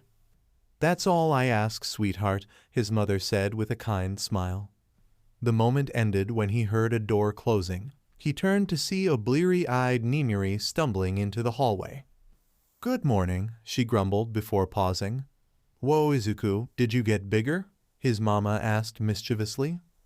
10 pounds, actually," he replied with some pride. "My little lady killer is going to kill it on his first day of school," Nimiri exclaimed. "Nem, maybe he isn't into just ladies," his mother reprimanded her wife. "He is. We talked about it. He might even be poly. Imagine all the grandbabies in co," Nimiri all but yelled. His mother was on him immediately, squeezing him so hard that cell activation triggered. "So many grandkids," she paused, letting him go. "Whenever you're ready, of course," she quickly clarified. His mom appeared in the hallway then, looking even more bleary-eyed than his mama had been. "What is all the yelling about?" Anand asked, voice raspy from sleep. "We're going to have so many grandkids," Nimiri yelled out in response. "What?" his mom asked, suddenly awake and staring at him with wide eyes. After sorting out that fiasco, Izuku was now on his way to where he would be learning martial arts, Ogre's Gym. His mother had said she knew the owner from the same case she had met Nimiri on. After pulling up to a run-down building that said Ogre's Gym in unlit neon signs, he turned to his mother with a questioning, raised eyebrow. "Trust me, Izuku, this guy is the real deal. I got him off of some vigilante charges." Inko answered the unasked question. "Vigilante? Who?" Izuku quickly asked. If his mother had represented him, he knew that the vigilante had to be of the good variety, not like Stendhal. He knew most vigilantes from his notebooks. Maybe he already had him in one? "He went by Knuckleduster," Inko supplied. "Wow, he resolved more crimes in Naruhata than any hero. His quirk is still a mystery. You wonder if I can figure it out," Izuku exclaimed, beginning to mutter. Inko tapped her son on the shoulder to prevent more ramblings. "Come on, Izuku, we don't want to be late." Upon entering the dilapidated gym, Izuku saw a man waiting for them. He was massive and would give Endeavor a run for his money for stature. He had a large scar running diagonally across his face. He seemed to have a permanent audacious smirk that all but promised violence. "There ya are, Pipsqueak," the towering man greeted. "Hello, sir," Izuku nervously greeted. "Enough pleasantries, let's see ya throw a punch," he said as he gestured to the heavy bag behind him. "Oh, okay," Izuku said as he walked up to the raggedy punching bag. He straightened his back and threw his fist forward, thumb tucked inside his fist as hard as he could without activating any quirks. After a soft slap sound and a sore thumb, he turned to Mr. Oguro. "What was that?" the man questioned while Inko looked displeased. "Don't tuck your thumb like that unless you want to break it. And you threw that punch with nothing but your arm. You gotta throw a punch with every muscle, all the way up from your toes to your knuckles. Watch me." Mr. Chun Oguro stepped in front of the bag, nudging Izuku aside. He took up an experienced stance, legs shoulder-width apart, left arm gauging the distance. Then, in a flash, Izuku could see the muscles tense in a chain reaction of movement all the way from his feet to his fist. As opposed to Izuku's pathetic attempt, the sound Oguro's punch made was a boom as the heavy bag lurched and its chains rattled. "Now that's a punch," Oguro yelled. Izuku was in awe. With all the hero fights he had seen, that was the most impressive punch he had ever seen. Was that your quirk?" Izuku asked. The man smiled a shit-eating grin at him. "I'm quirkless, Pipsqueak." Izuku was in awe. He hadn't felt this way since the first time he watched All Might's debut video. This man was quirkless, and despite that, The man was Knuckleduster, the vigilante hero of Naruhara. He had just met the man, but he already knew Mr. Oguro would be an inspiration to him for his entire life. Suddenly, the sound of feet stomping downstairs could be heard. "Oi, I thought you were done with classes for the day, old man," yelled out an annoyed feminine voice. Rounding the corner was a girl his age. She had tawny skin, snow-white hair, ruby-red eyes, and an obvious rabbit mutation quirk. She was wearing black running shorts and a white tank top that said Space Jam on it. She obviously trained often, judging by how the clothes clung to her toned form. Izuku's face warmed as she caught him staring at her. "Who is this?" the rabbit girl asked. "Rumi, this is the Midoriyas. They're customers, so watch your language," Mr. Oguro answered. "And nice to meet you," Izuku bowed. "Tell ya what, kid, instead of classes, I'll train ya personally alongside Rumi here in exchange for a favor." Oguro started. What favor?" Izuku asked. "You'll be going to the same school as my adoptive daughter Rumi here. She barely passed middle school, and I'm no better, so I can't help her. Your mother says you're one smart cookie, so if you tutor her on Sundays, I'll train ya personally after school," Oguro said. "What? I don't need help. I'm no weakling," Rumi retorted. "Needing help doesn't make you weak, Rumi. Don't learn the hard way like I did," Oguro yelled back. Izuku was feeling a bit uncomfortable witnessing this familial squabble. He could feel Rumi's emotions waver when she said she didn't need help. He wasn't sure what that signified. If she'll have me, then I accept," Izuku said, not wanting to force the girl into something she didn't want. After a long silence, Rumi responded, "Fine, but I'm not going easy on you in spars." Izuku could only nod before the girl stomped back upstairs. Mr. Oguro looked ecstatic. "That went way better than I thought it would. She didn't even kick you." It was the first day at Izuku's new school, Nabu Middle. After the experience of meeting Rumi yesterday, he wasn't sure what to expect if he saw her at school. After arriving, he headed towards the front entrance. He was wearing a school uniform that was almost identical to Aldera's. After entering the new hallways, he saw someone bump into a girl, causing her to drop the papers she was holding. The girl quickly waved off the offending person when they turned to ask if she needed help, but he could feel the girl's irritation. Without asking if she wanted help, he quickly moved to help the girl gather her papers. After a minute, almost all the papers were picked up, and the girl asked, "Why did you help me?" Still gathering the last papers, he answered without looking up, "Why wouldn't I?" What a weird question, he thought. If someone needs help, you help. If you're hungry, you eat. If you're tired, you sleep. "Izuku, is that really you?" she breathed out. Not expecting to know anyone here, let alone someone that would use his given name with such familiarity, he snapped his head up to get a look at the girl. Familiar yellow feline eyes were staring at him, and it was like he was back in that schoolyard again all those years ago. Her blonde hair was down instead of in messy buns, but he would never fail to recognize her, even 10 years later. She looked amazing in the school's black sailor uniform with a red sash. He could feel so much hope radiating off her, as well as fear. He realized that he had been staring and she was still waiting for him to answer. "Toga Himiko," he said while nodding to her question. Relief pulsed off of her in waves. Still kneeling close together, she pulled him into a crushing hug. "I thought I'd never see you again." Before he could pass out from being hugged by a girl, the bell rang. "Oh no, I don't know where Class 1A is," he thought. "I know where it is. Come on, Izuku," she supplied, having heard his muttering. She grabbed his hand and began pulling him along as he sputtered and blushed. Once they reached the classroom doors, they were greeted by a woman waiting for them. She had purple eyes that matched her flowing hair of wisteria blooms. She raised an eyebrow at their connected hands, but didn't say anything about it. "You must be Midoriya and Toga. I'm your homeroom teacher, Sato. It's a pleasure to meet you," she greeted, and after they both greeted her in kind, she continued. You're both new to the school district, so I'm going to be introducing you. Midoriya, you'll be first. Come in when I call for you. Himiko was still gripping his hand, as if he would disappear if she let go. Still resembling a strawberry, he turned to her. I'm surprised you remembered me, he said, breaking the silence. She turned her head from where she had been staring blankly at the classroom door to meet his gaze. I would never forget my hero, she said while rubbing her thumb over his knuckles.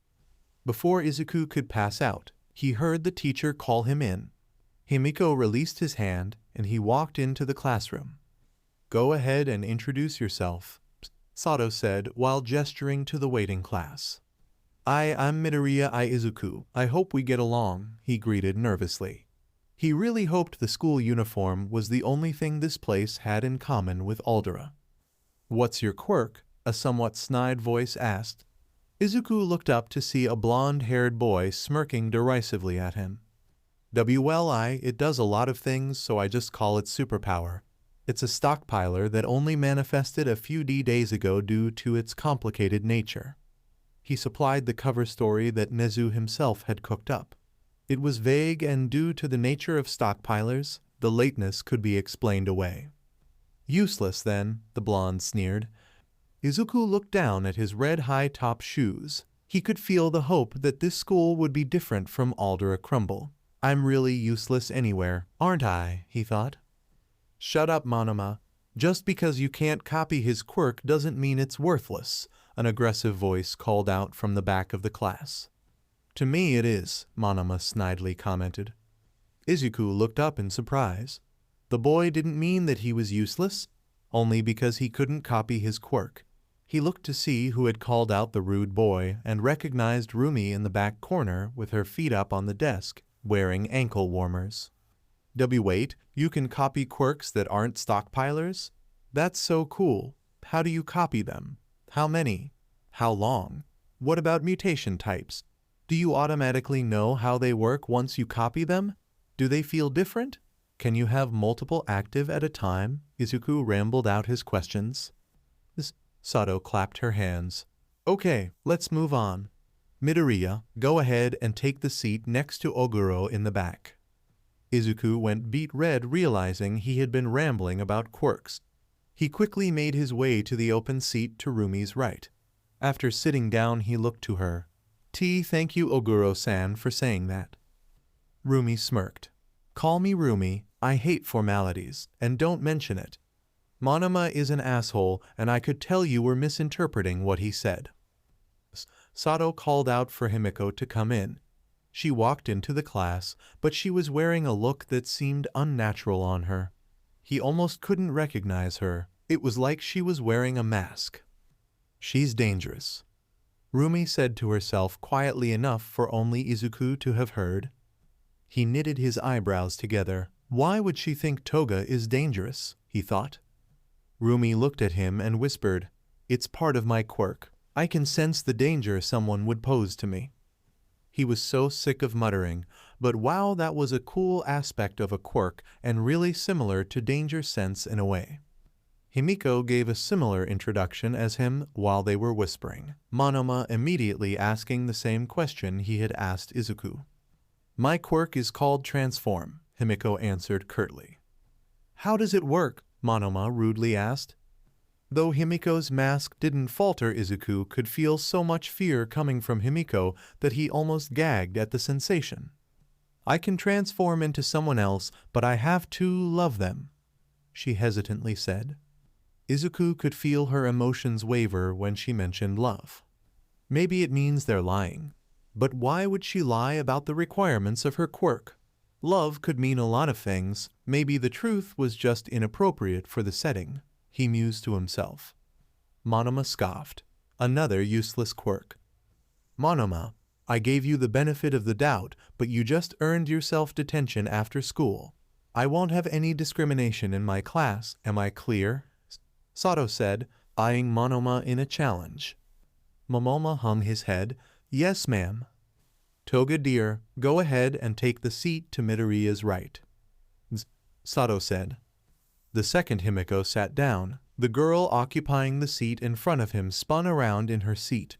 She had welding goggles pushed up to her hairline of pink dreadlocks and had yellow eyes with crosshairs for pupils. She had dark bags under her eyes and had a manic smile directed at him and Himiko. You have to love someone for your quirk? How do you know you love them? Do you get their quirk? Why do you have cat eyes? They're pretty. Do you have claws? I'll make you some. And you, she yelled, turning her focus to Izuku. What exactly does your quirk do? Why was it so late? That's weird even for a stockpiler. Why is your hair so fluffy? I'm going to touch it, she asked, getting more excited with each question and beginning to reach her hand out to Izuku's hair. Whoa, down May, Rumi said not unkindly, effectively halting the barrage of questions and attempted petting. Ugh Fitine, the manic Pinkette exclaimed before turning around and slumping into her chair. Rumi leaned over. Don't worry about May. She just gets excited about quirks and support gear. Just don't touch her goggles. Ever. Ha! You mean she's a freak? Monoma said, having overheard the conversation. A week's detention, and I'm calling your parents Monoma, Sato yelled. He's just mad that May laid him out once for touching her goggles, Rumi whispered. Now, let's start class, she said more calmly. After getting lunch from the cafeteria and searching for Himiko to catch up with his almost friend, he finally found her on the roof alone. She was drinking from a thermos and had a fanged smile as she closed her eyes in euphoria. This was the Himiko he remembered from all those years ago. Hello, Toga-chan, he called out in greeting. Her reaction was immediate and confusing. Her smile fell from her face, and her eyes went wide before narrowing to slits as she began reaching under the skirt, danger sense nudged in her direction. When she saw him, her face softened, and she brought her hand back out from under the skirt and quickly capped her thermos. Himiko? Call me Himiko, she said. Oh, okay, Toga-miko, he sputtered out. Why had danger sense gone off? Do you mind if I join you? He asked, face warming. She smiled up at him, showing off her fangs. I'll never mind you joining me. He muttered a thank you as he sat on the edge of the roof near her. Nobody spoke for a few tense seconds before Izuku mustered up the courage. Why did you get pulled out of school all those years ago? He decided it would be best to get right to it. It had been bothering him for 10 years now. She didn't answer right away. He could feel fear coming off her again. He didn't understand. Why would she be so scared? At first, it was when someone had asked about the specifics of her quirk, and now about why she left. Himiko, was it because of your quirk? Her eyes widened. How did you? A part of my quirk lets me know what people are feeling. It's like a sixth sense. I could feel your fear when Monoma asked about your quirk and again when I asked about why you left. Just figured they were related. He shrugged. She sighed. I kind of lied earlier when I said I have to love the person to transform. I have to drink their blood. That day at recess was when my quirk first manifested. I always want blood, especially from the people I love. I want to be more like them. I want to become them. My mom pulled me from school after she found out. Izuku pulled out a notebook and began writing. That's an amazing quirk, perfect for heroics. Do you get nutrients from blood? Do you need some now? Do you want mine? Does it have to be fresh? What if the blood is from 2 people? How long after you drink it can you transform? Do you get their strength or just appearance? What about quirks? What if you donated blood while transformed? What about clothes? What a boo! He was cut off by the sound of sniffling. He looked up to see Himiko with tears running down her face despite smiling. You really think I'm not a monster? Himiko asked in a quavering voice. What? No, why would anyone think that? It's just blood, Izuku rushed to reassure her. After a decade of bullying, Izuku didn't so much as blink at the sight of blood anymore. But I'll never be normal. PSH, what's normal? Normal hasn't existed since the glowing baby was born. Izuku huffed. Himiko wiped the tears from her eyes and looked up at him like she had so long ago, with pure adoration. This time he could feel the emotion as well as see it. There was something else there too, but not something he recognized. "Give me your number. I'm not losing track of you this time," Himiko demanded. After sputtering and exchanging phone numbers, they ate their lunches in comfortable silence save for the soft cooing Himiko let out any time she drank from her thermos. Once school let out, Izuku began walking towards Ogre's gym for his after-school training when Rumi ran up beside him. "Why didn't you wait for me, asshole?" Rumi asked the moment she had caught up to him. He really couldn't figure out if she disliked him or not. Maybe she was just brash like Kaken had been. Hopefully, she has more in common with Kachen than Bakugo, he thought. "I asked you a question, Runt," she stated, having grown impatient. "Runt?" He looked at her. She was taller than him, but not by much, if you didn't count the ears. "Sorry, Agurumi," he corrected upon seeing her glare at the formality. "I'm used to leaving as fast as possible." Her face softened slightly. "Bullies, huh? Well, after you get some training in, you'll be kicking their asses," she yelled while clenching her fist in the air, showing off her muscular arm. Oh no, I'm training to be a hero, and not for fighting bullies," he muttered.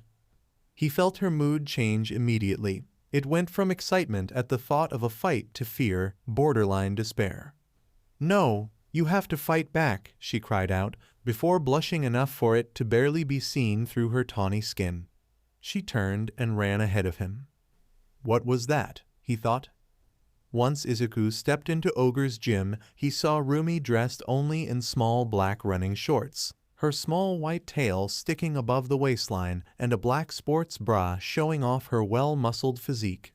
She was already sweating as she wailed on a heavy bag with a flurry of kicks, her abs glistening as she twisted for each kick. "There ya are, Pipsqueak.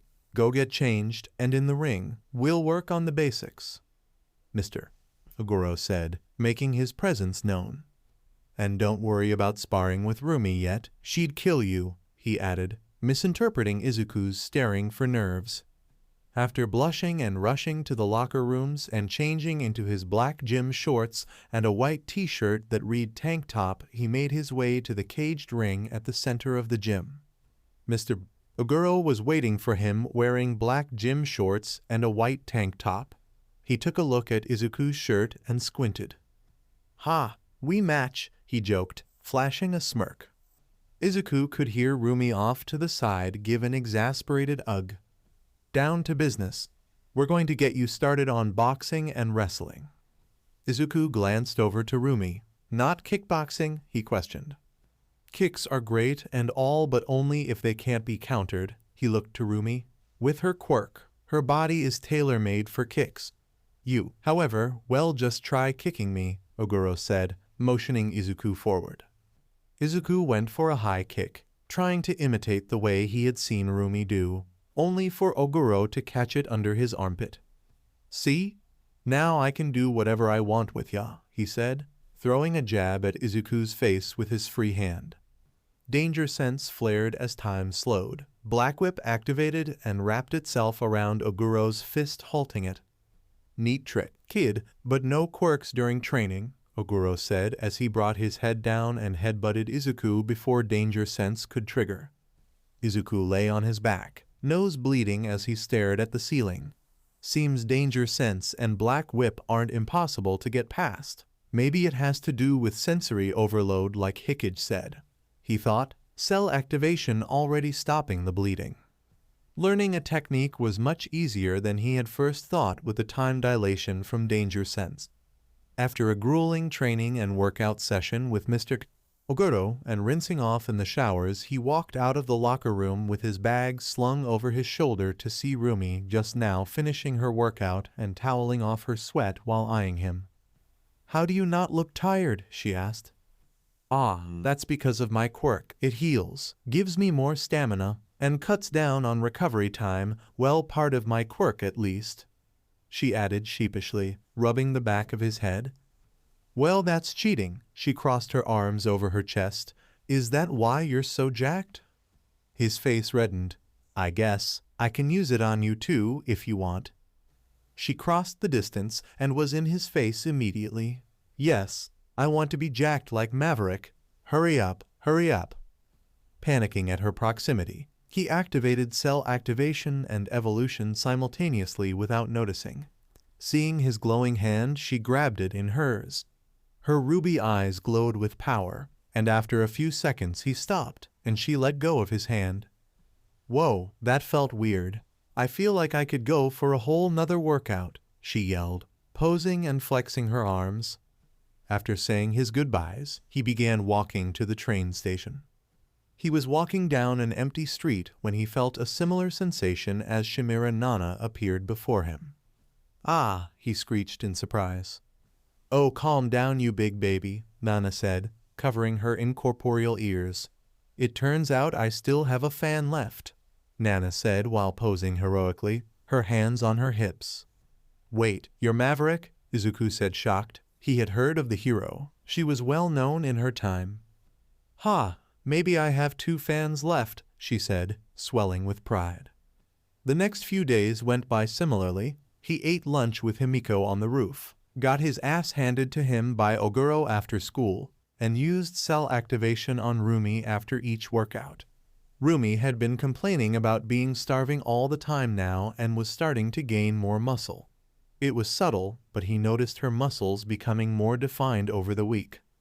It was Friday, and Izuku was almost to school when he heard something he did not like the sound of. I told you to do our homework, freak, a masculine voice sounded from an alley. Izuku turned the corner to see the girl that sat in front of him. May Rumi had called her. She was cornered against the fence in the alley by 5 upperclassmen from their school. Then the boy in the middle grabbed May's goggles off her head and held them high. I'll give these back once, yo. Don't touch my goggles, May roared before punching the boy in the nose hard enough for Izuku to hear the cartilage crack. As the boy reeled back, May snagged her goggles from him.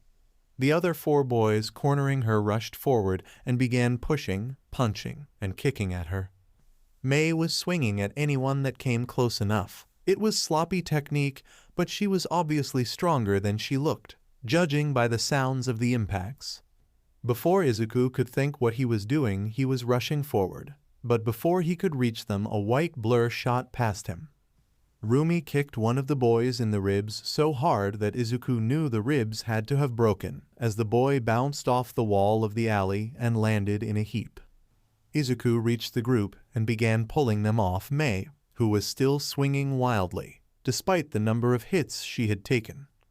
When some of the boys began focusing on him, danger sense triggered, but he consciously tamped down on Black Whip when it tried activating. He didn't want to get charged with unlawful quirk use. Thanks to danger sense and a decade's worth of bullying, he was able to dodge their wild swings with relative ease. These guys had nothing on Bakugu's ferocity or combat instinct. The close quarters of the alley and the proximity of allies seemed to be hampering Rumi's ability to go all out. She was kicking the bullies into walls with superhuman strength, but they were ganging up on the biggest threat. Every kick she managed to land meant taking 3 punches from the others. Both girls were awe-inspiring, but they were flagging, and he was still only dodging, taking hits on occasion. Fight back, runt. How are you going to be a hero if you can't even save yourself? Rumi yelled over the melee. She was right. He had to start fighting back at some point, or he would only become a martyr, not a hero. He dodged another sloppy blow, then he struck out in turn, using every muscle, all the way from his toes to his knuckles. When his fist connected to his jaw, the bully slammed into the chain-link fence and slowly slid down it, unable to rise again. Once all of the bullies were groaning on the ground, he surveyed his surroundings. Rumi, May, and himself all sported matching split lips and bruised faces as they were bent at the knees, breathing hard. Knew you had it in you, Rumi wheezed out. After a second of silence, the 3 began laughing at the absurdity of it all. He activated cell activation and held out his glowing hands in offering. After explaining to May that it would heal her, they all clasped hands, healing their cuts and bruises. Nobody noticed Himiko peeking around the corner of the alley with a knife in hand, biting her bottom lip hard enough to draw the blood now trailing down her chin. Even after healing the bullies a bit, straightening their uniforms up, and getting to school, nobody noticed Himiko's glances in class. Izuku, however, did notice her radiating the same emotion from earlier in the week that he couldn't recognize. Once school let out for the weekend, he waited by the front gates for Rumi, having learned his lesson the first time. When Rumi showed up, she wasn't alone. Mei and Himiko were with her. Himiko found out about our scrap, and they both wanted to learn how to better defend themselves, so they're going to start training with us, as well as joining our study sessions on Sundays, Rumi announced, leaving no room for argument. He didn't miss her emphasis on using study instead of tutoring. And don't worry, I'll be training them. It won't cut into your one-on-one time with my old man. Besides, now you'll have 3 babes to gawk at, Rumi said, letting out a belly laugh and gripping the other girl's shoulders. Sounds good to me, them learning how to defend themselves, that is. He nervously replied, having realized there would be 2 more beautiful women wearing workout clothes around him. After arriving at Ogre's gym and changing, he saw Rumi training Himiko and Mei. Himiko was wearing black yoga pants that hugged her curves and a dark red tank top that exposed her toned stomach. Mei was wearing men's gym shorts similar to his, but rolled up at the waist, and an oil-stained white t-shirt that had the arms cut off, exposing her surprisingly muscled arms. Rumi smirked when she caught him looking at them. Enough enjoying the scenery, get in the ring, pipsqueak. Today we're learning Krav Maga, Oguro said, startling Izuku. After that beating, he had never been more happy to have danger sense and cell activation. It was Saturday morning as Izuku groggily watched the news while eating breakfast, hoping to catch a new hero debut. Earlier this morning in Kamino, a turf war between 2 rival gangs erupted, leaving several dead. Thankfully, no civilians were harmed. The reason behind the turf war is still unknown at this time. Izuku, hurry up or you'll be late, called his mother, Inko. Izuku shoveled the last of his eggs into his mouth and ran out of his house and onto the outskirts of US campus. Today he was going to properly practice with his quirk. Deciding to use it as a warm-up, he jogged the 3 miles to Gym Gamma. With his green tank top that read t-shirt now sticking to his body with sweat, Izuku was fanning his shirt to cool off as he walked through Gym Gamma's doors. The lights were off, and there was a small form on the floor a few feet away with a pool of red underneath it. Ah, a dead bod, wait. I can sense their emotions, they're still alive. I'll save you. As Izuku rushed forward, hands glowing with cell activation, the body sprang up. I'm alive, the body yelled. The lights to the gym flicked on to reveal a small old man in a yellow hero suit in front of him, along with a shaking Toshinori and a cackling Nezu by the wall of the gym. Before anyone could explain what in the world was going on, Nana appeared in between the old man and Izuku. I'm alive, she parroted. Silence reigned for nearly a full minute. Kid, if this is a joke, it ain't funny. The old man grouched. No joke, Sora. Wow, you got old. And short, the ethereal Nana said, bursting into laughter. Sora's eyes watered. Is that really you, Nana? Nana stopped laughing and her face softened. It's a long story, but yeah. Thanks for watching out for Toshi. Nana explained everything to Sora or Gran Torino, who gave a subsequent beat down to All Might for not telling him about Nana right away. That's how Izuku learned that this possibly insane old man was the one that had trained All Might. He had immediately produced a notebook and asked for an autograph. Nezu had asked to borrow the notebook, and after reading the entire thing in less than 10 seconds, he declared Izuku his pupil and told him to show up tomorrow morning for personal lessons on analysis. That had been enough for everyone to look at Izuku as if he was diagnosed as terminal. While they were finishing talking, Izuku was checking out the rest of the gym, which was now full of floor-to-ceiling concrete pillars about 10 feet apart from each other. All right, kid, fire off one for all at me, Gran Torino said all too casually. Izuku turned to look at him like he had grown a second head. What? The only answer he got was a yellow boot flying at his face. Time slowed, and a black tendril of power wrapped itself around the boot before Izuku even knew what was happening. Gonna be the hard way, eh? Hit it, Nezu, Gran Torino says as he dons thermal goggles. Ominous cackling could be heard coming from somewhere behind him before the lights flipped off and danger sense nudged in every direction at once. Izuku switched to thermal vision and saw dozens of turrets warming up along the walls. In near panic, he let out a smokescreen that filled the entire gym.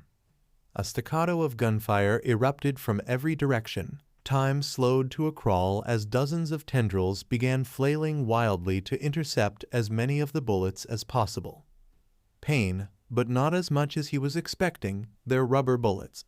Hoping to lose the turrets in the smoke, he moved position only to hear Nezu redouble his cackling. Apparently, the turrets had thermal vision. Anytime he attempted to find cover from the relentless gunfire, Gran Torino was there to kick him back into the open before dashing off again into the maze of pillars.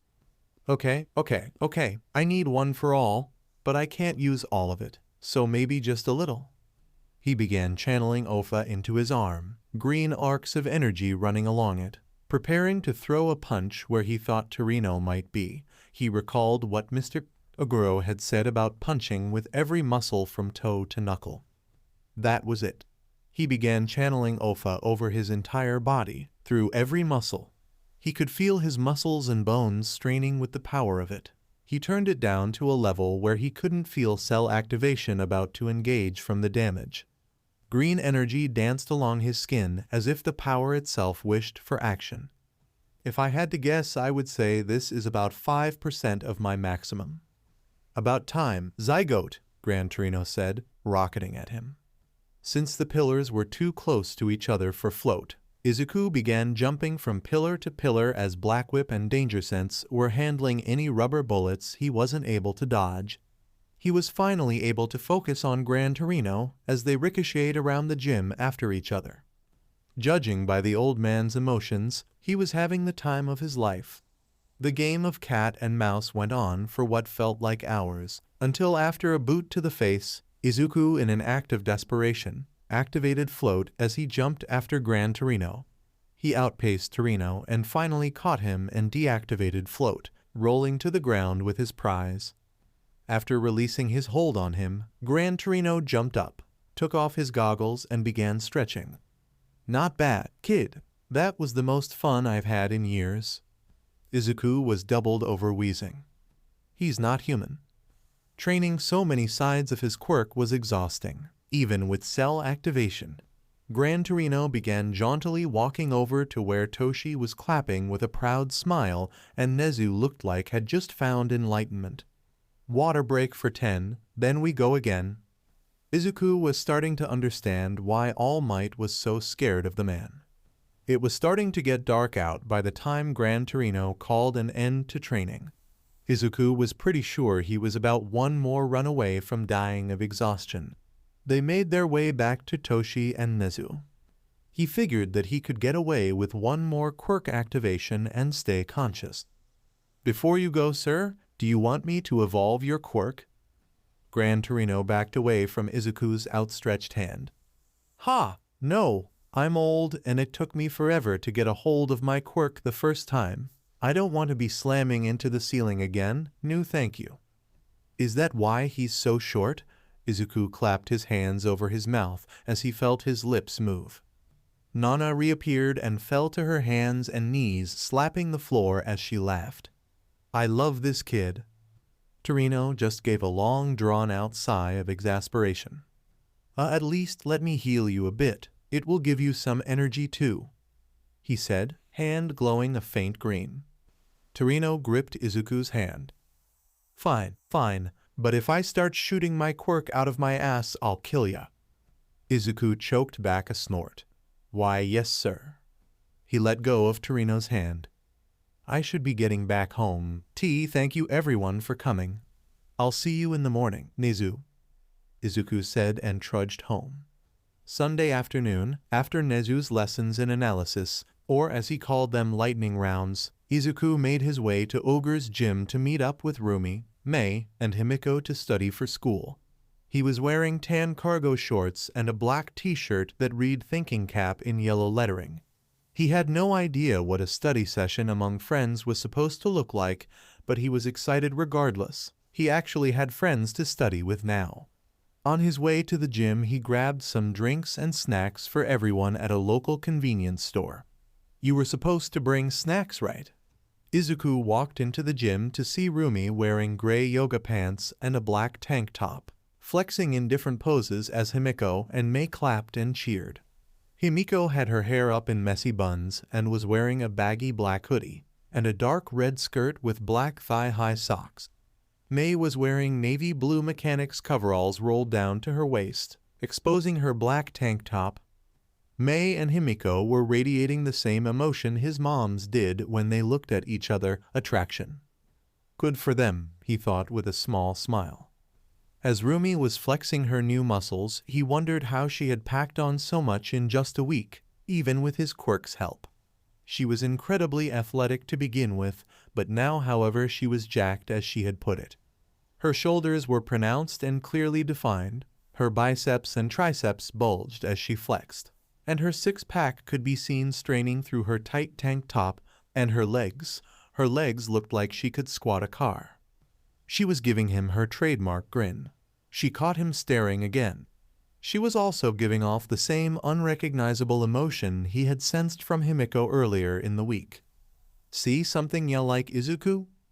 If he wasn't holding 2 bags, he would have covered his neon red face, so instead he settled for sputtering.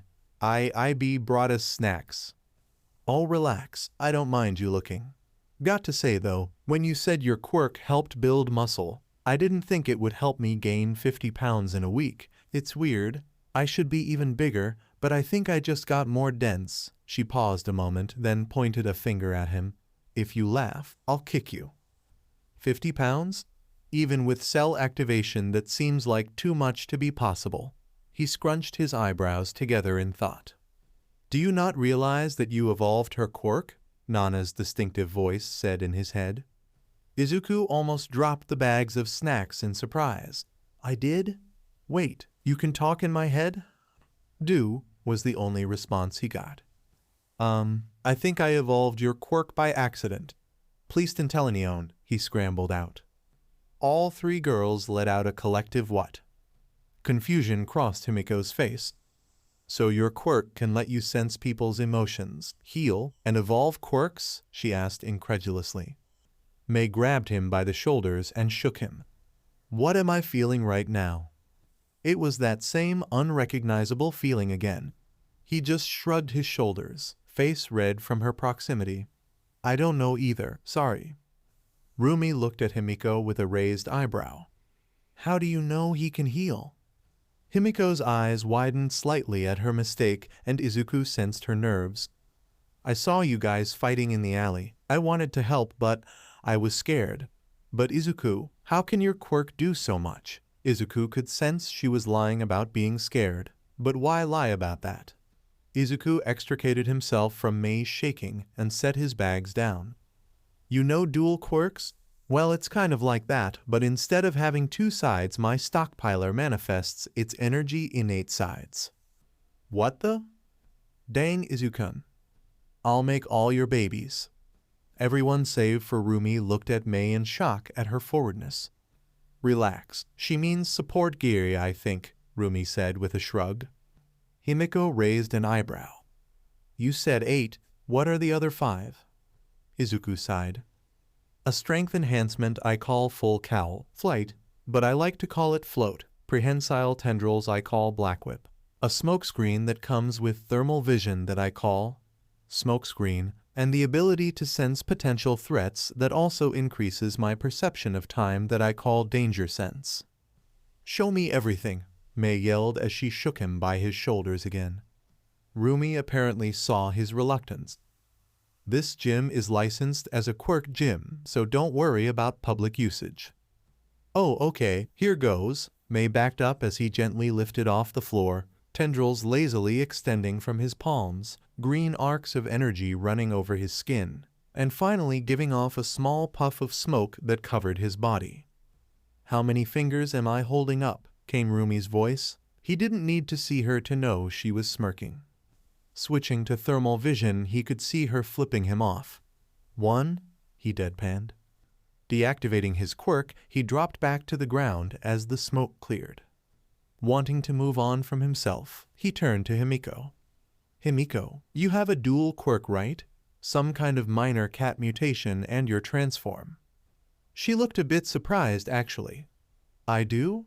My mom had a tiger mutation quirk, and I've never met my dad. Mom said he had a similar quirk as me." He could feel the anger and pain she felt when she mentioned her mom. Izuku could tell this conversation was making her worry, most likely afraid of people finding out about her reliance on blood. Izuku decided to try and test the waters.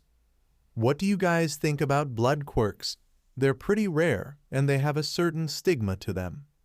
They're just quirks like all the rest." "Why?" Rumi asked, crossing her arms over her chest in challenge. "Ooh, I bet I could make some great babies for that. I've never met anyone with one though," Mei said, shoulders slumping. Himiko smiled at him, her pupils blown wide. "Well, you have now. I don't really like to advertise it, but I have to drink blood to use my quirk. It makes me crave blood all the time, and I tend to get a bit grumpy if I haven't had any in a while." Izuku put his chin in his hand, thinking aloud. Reliance on blood for quirk usage combined with the traits of a cat, like hunting instinct and agility for example, would make you a perfect predator. Mei got right up in Himiko's personal space, holding out her arm. "Ooh, drink mine. I wanted to see." Himiko looked a bit shocked at the offer. "You'd give me your blood, just like that?" Rumi threw her arms around Himiko and Izuku's shoulders. "We all would. We're your friends, right, Izuku?" Izuku blushed and smiled brighter than the sun. He had friends, of course, and I can help recover the lost blood with my quirk, I think. Himiko's eyes were shimmering with unshed tears, and she had a watery smile. Rumi looked at her with a teasing smirk. "Are you purring?" Himiko playfully swatted her arm off her shoulder, a dusting of red decorating her cheeks. "Shut up." Izuku smiled at the scene. They were so adorable together. "Just ask us anytime you want blood, okay, Himiko?" She nodded and wiped the tears from her eyes. "Tea, thanks." He focused his attention on Mei. "What's your quirk, Hatsum? I know it's got to be something with your eyes, but I can't figure out what." "Call me Mei. You helped me in the alley after all. My quirk isn't very impressive. It's called Zoom. It lets me see really far away or super up close. It also makes my hand-eye coordination better to match my sight though. It helps with working on small things." Mei shrugged dismissively. "That's really cool. You could be a great scout-type hero with that, and the hand-eye coordination could make you rival Snipe with guns. All three of you would make such a good hero team. Mei as Scout Overwatch, Himiko as Infiltration, and Rumi as the fighter that can size up an opponent in an instant. You guys would be unstoppable," Izuku cheered. At the sudden silence, he paid attention to what they were feeling. Rumi seemed to feel proud and simultaneously hesitant. Himiko and Mei both felt happy and disbelief in equal measure. Himiko looked at her palms, eyes unfocused. "Me? A hero?" Mei pulled her welding goggles over her eyes. "But my quirk's weak and I'm weird. Besides, I like making things. I can just do the support course."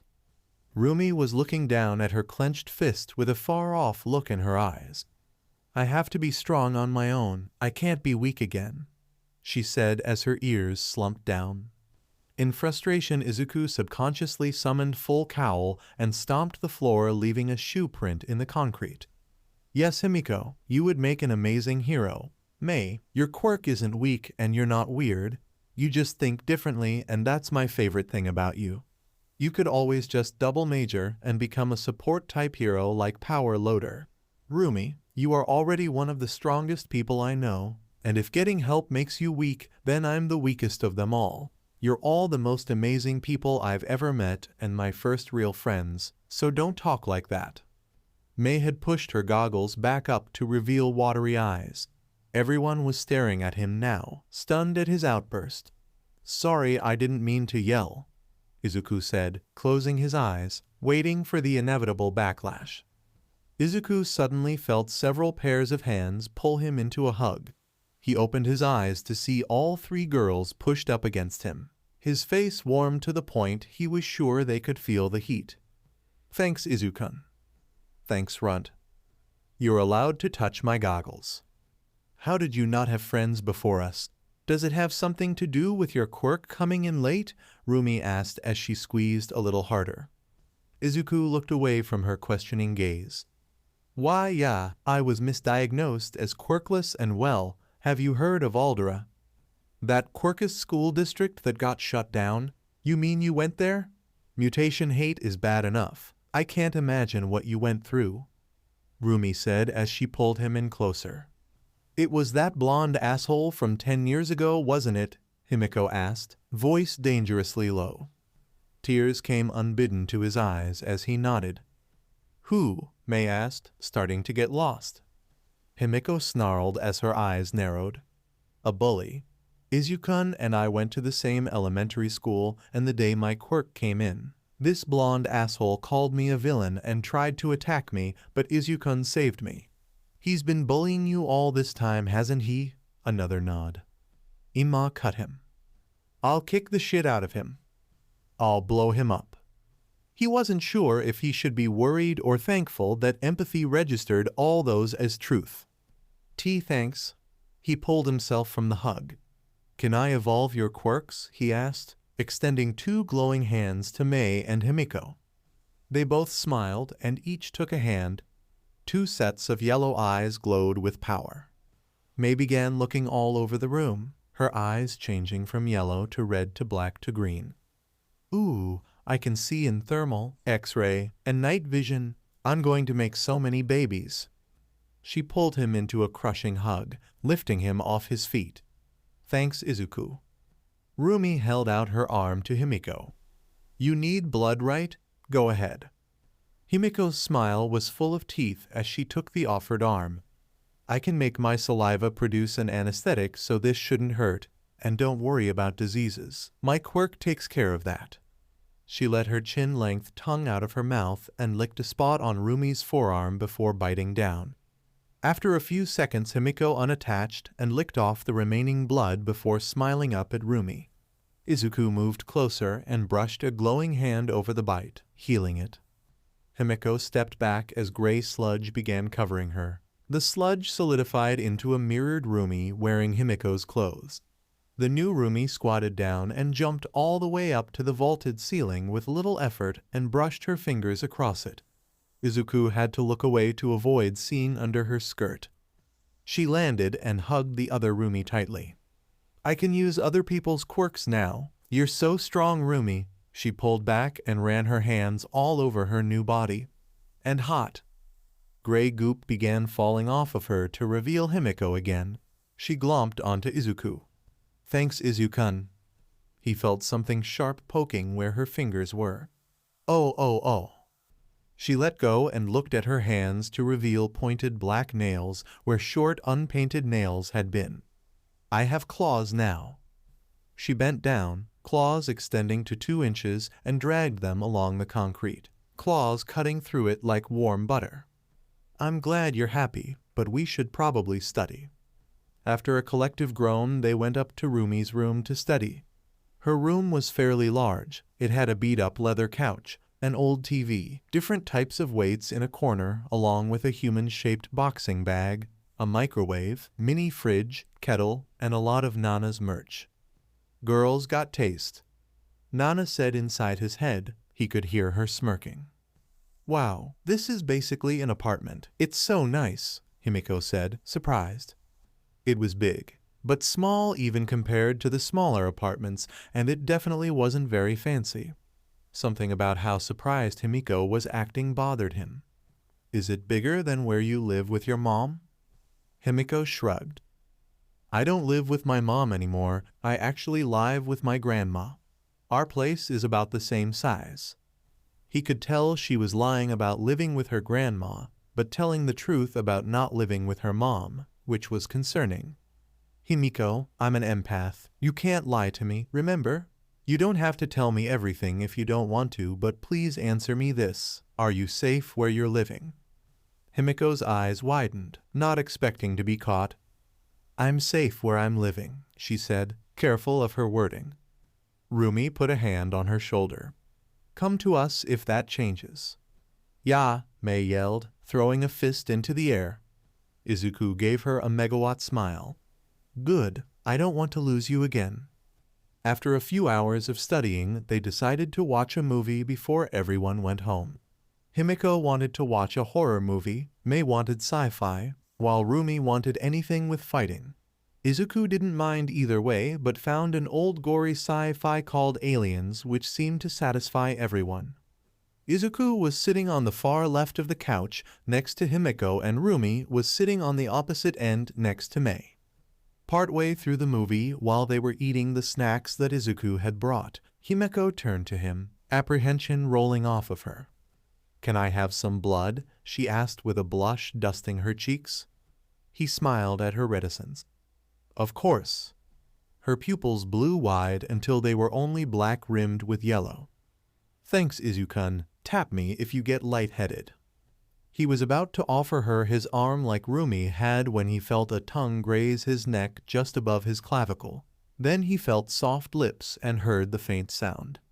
He looked down to see Himiko, eyes closed, lips connected to his neck but no pain, and he could both feel and hear her purring. He blushed so hard he could hear her suction increase. After a few minutes and still not feeling lightheaded, she stopped with a pop. She disconnected, then licked the blood away.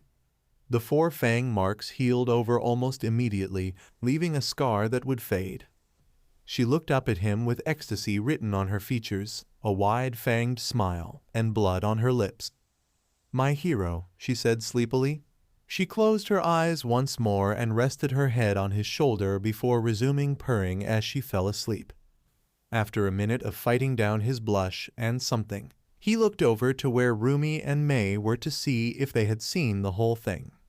Rumi was giving him a knowing smirk as Mei lightly snored on her shoulder, goggles over her eyes. She said it was too bright. We'll wake them once the movie's over, she whispered. Later that night, Himiko skipped through the door of her apartment. It was smaller than Rumi's room and completely empty save for appliances. She swung open the fridge. Inside was convenient store food and dozens of blood bags. Some were labeled with names, several read Grandma. Thanks to Izuku, these should last me a while. She moved over to the closet and opened it. She grabbed out her rolled-up futon, and underneath it was a duffel bag with cash spilling out of it. All this should last until 3rd year. I should send a thank-you letter to those idiot gangs in Camino, she said, laughing to herself. She rolled out her futon and stripped before laying down. She reached for the ceiling and flexed her fingers, claws extending. She smiled wide, admiring them. So pretty. Izuku really is the best. Rumi and Mei are pretty cute too, though, she said as her other hand traveled down her body lower and lower. A week after their first study session together, Izuku, Rumi, and Himiko were on their way to Mei's place to check on her and study there instead since she wasn't answering her phone. Himiko bumped shoulders with Rumi. So how do you know where Mei lives? Rumi grinned at the shorter girl, but kept their shoulders connected. I've known Mei for a while now. This isn't the first time I've had to check on her. She's probably just hyper-fixated on something. Izuku felt warm at the sight of the 2 girls so comfortable around each other. Does she do this often? Rumi shrugged before grabbing him by the arm and pulling him closer, his shoulder connecting now too as they walked. I guess. She gets tunnel vision sometimes when it comes to her special interests. Himiko looked up at Rumi and scrunched her eyebrows together. Special interests? Like hobbies. Rumi seemed a bit reluctant, but answered with uncharacteristic seriousness.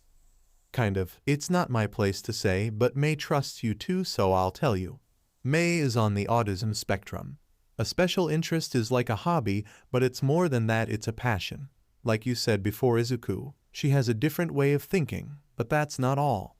Social skills for her are a muscle she has to train. For what most do automatically, she has to do manually. I've always been pretty blunt, so she sometimes comes to me when she has questions about something most people would just foot around with. Izuku was smiling bright as the sun at the rabbit girl. It's no wonder she loves you. He clapped his hands over his mouth when he realized he just outed May's internal feelings. Rumi stopped dead in her tracks and grabbed Izuku by his shoulders, staring down at him slightly. What? How do you know? Are you sure? Releasing his treacherous mouth, he responded. I'm an empath, remember?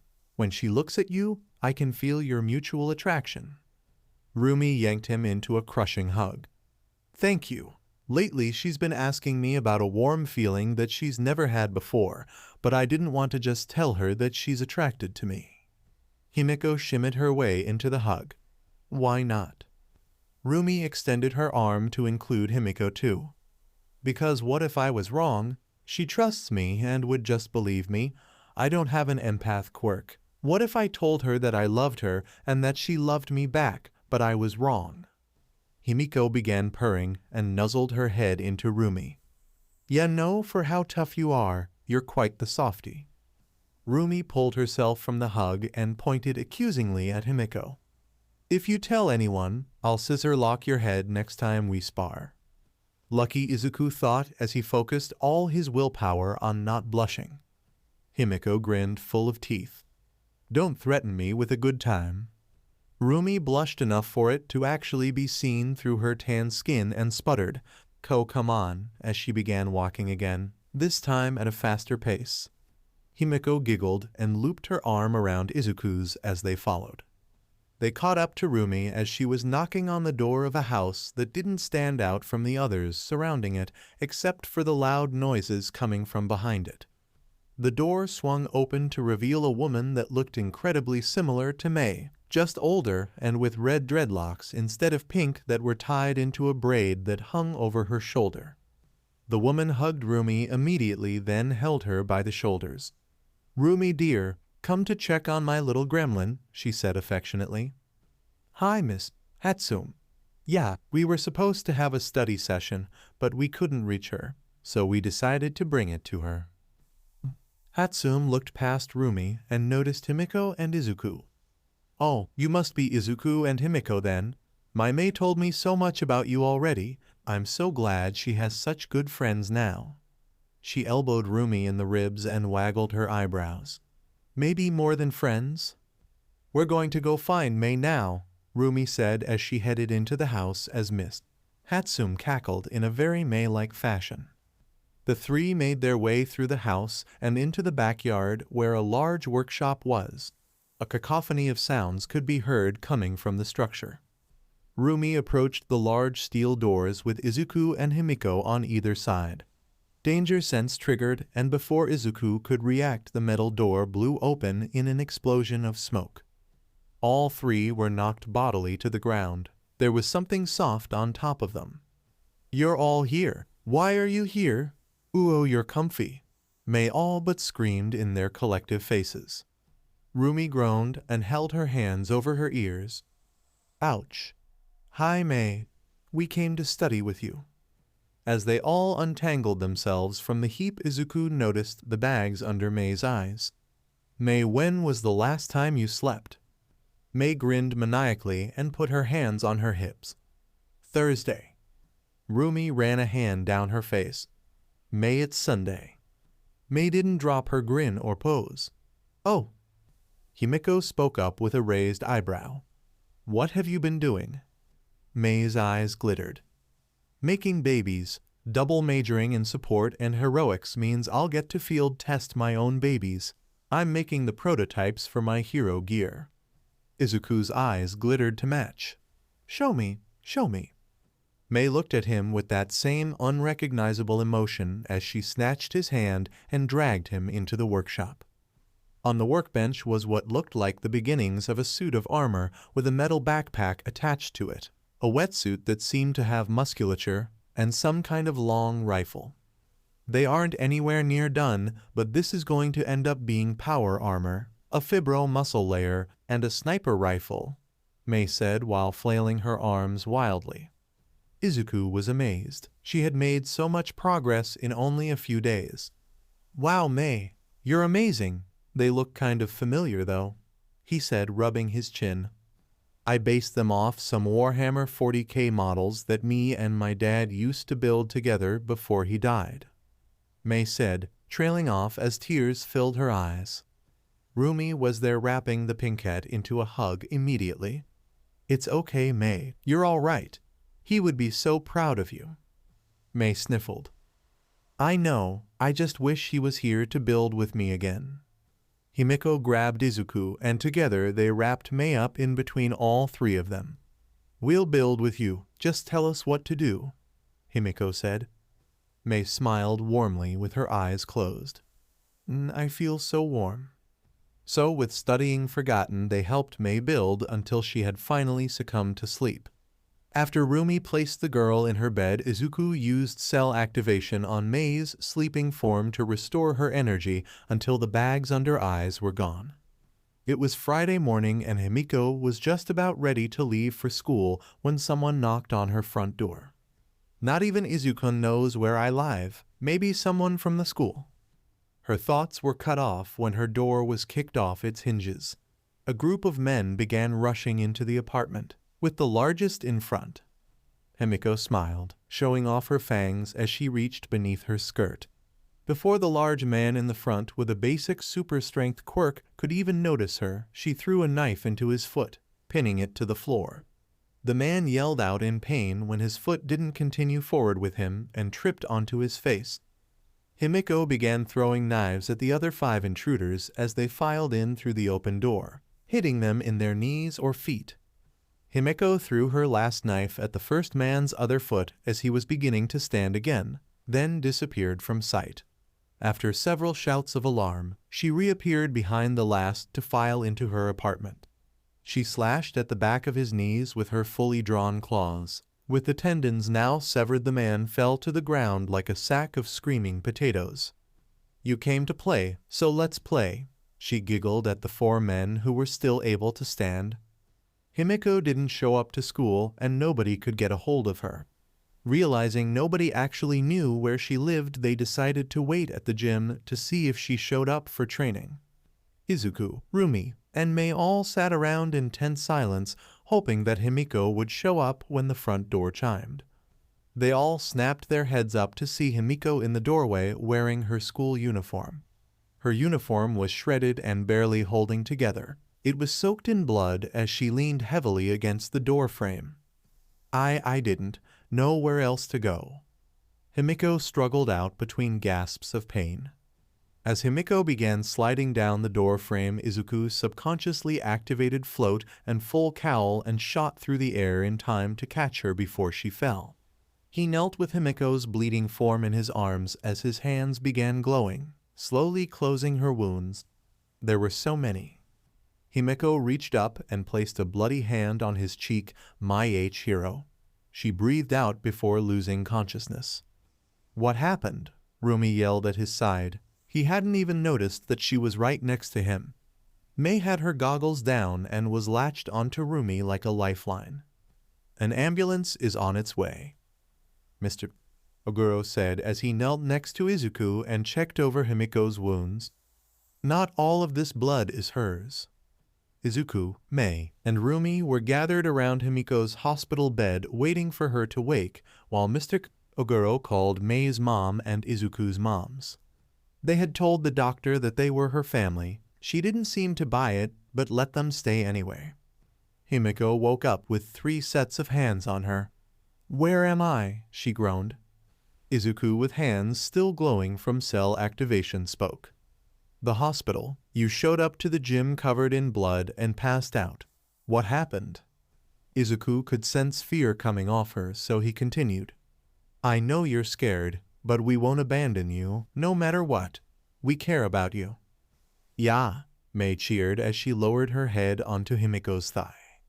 We aren't going anywhere, Rumi agreed as she rubbed her thumb over Himiko's knuckles.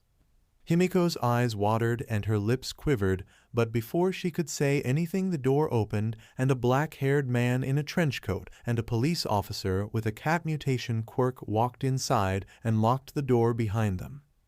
Toga Himiko, I am Detective Tsukachi, and this is my partner Sansa. I have some questions for you. Where were you this morning at around 7 a.m.? The noir detective questioned.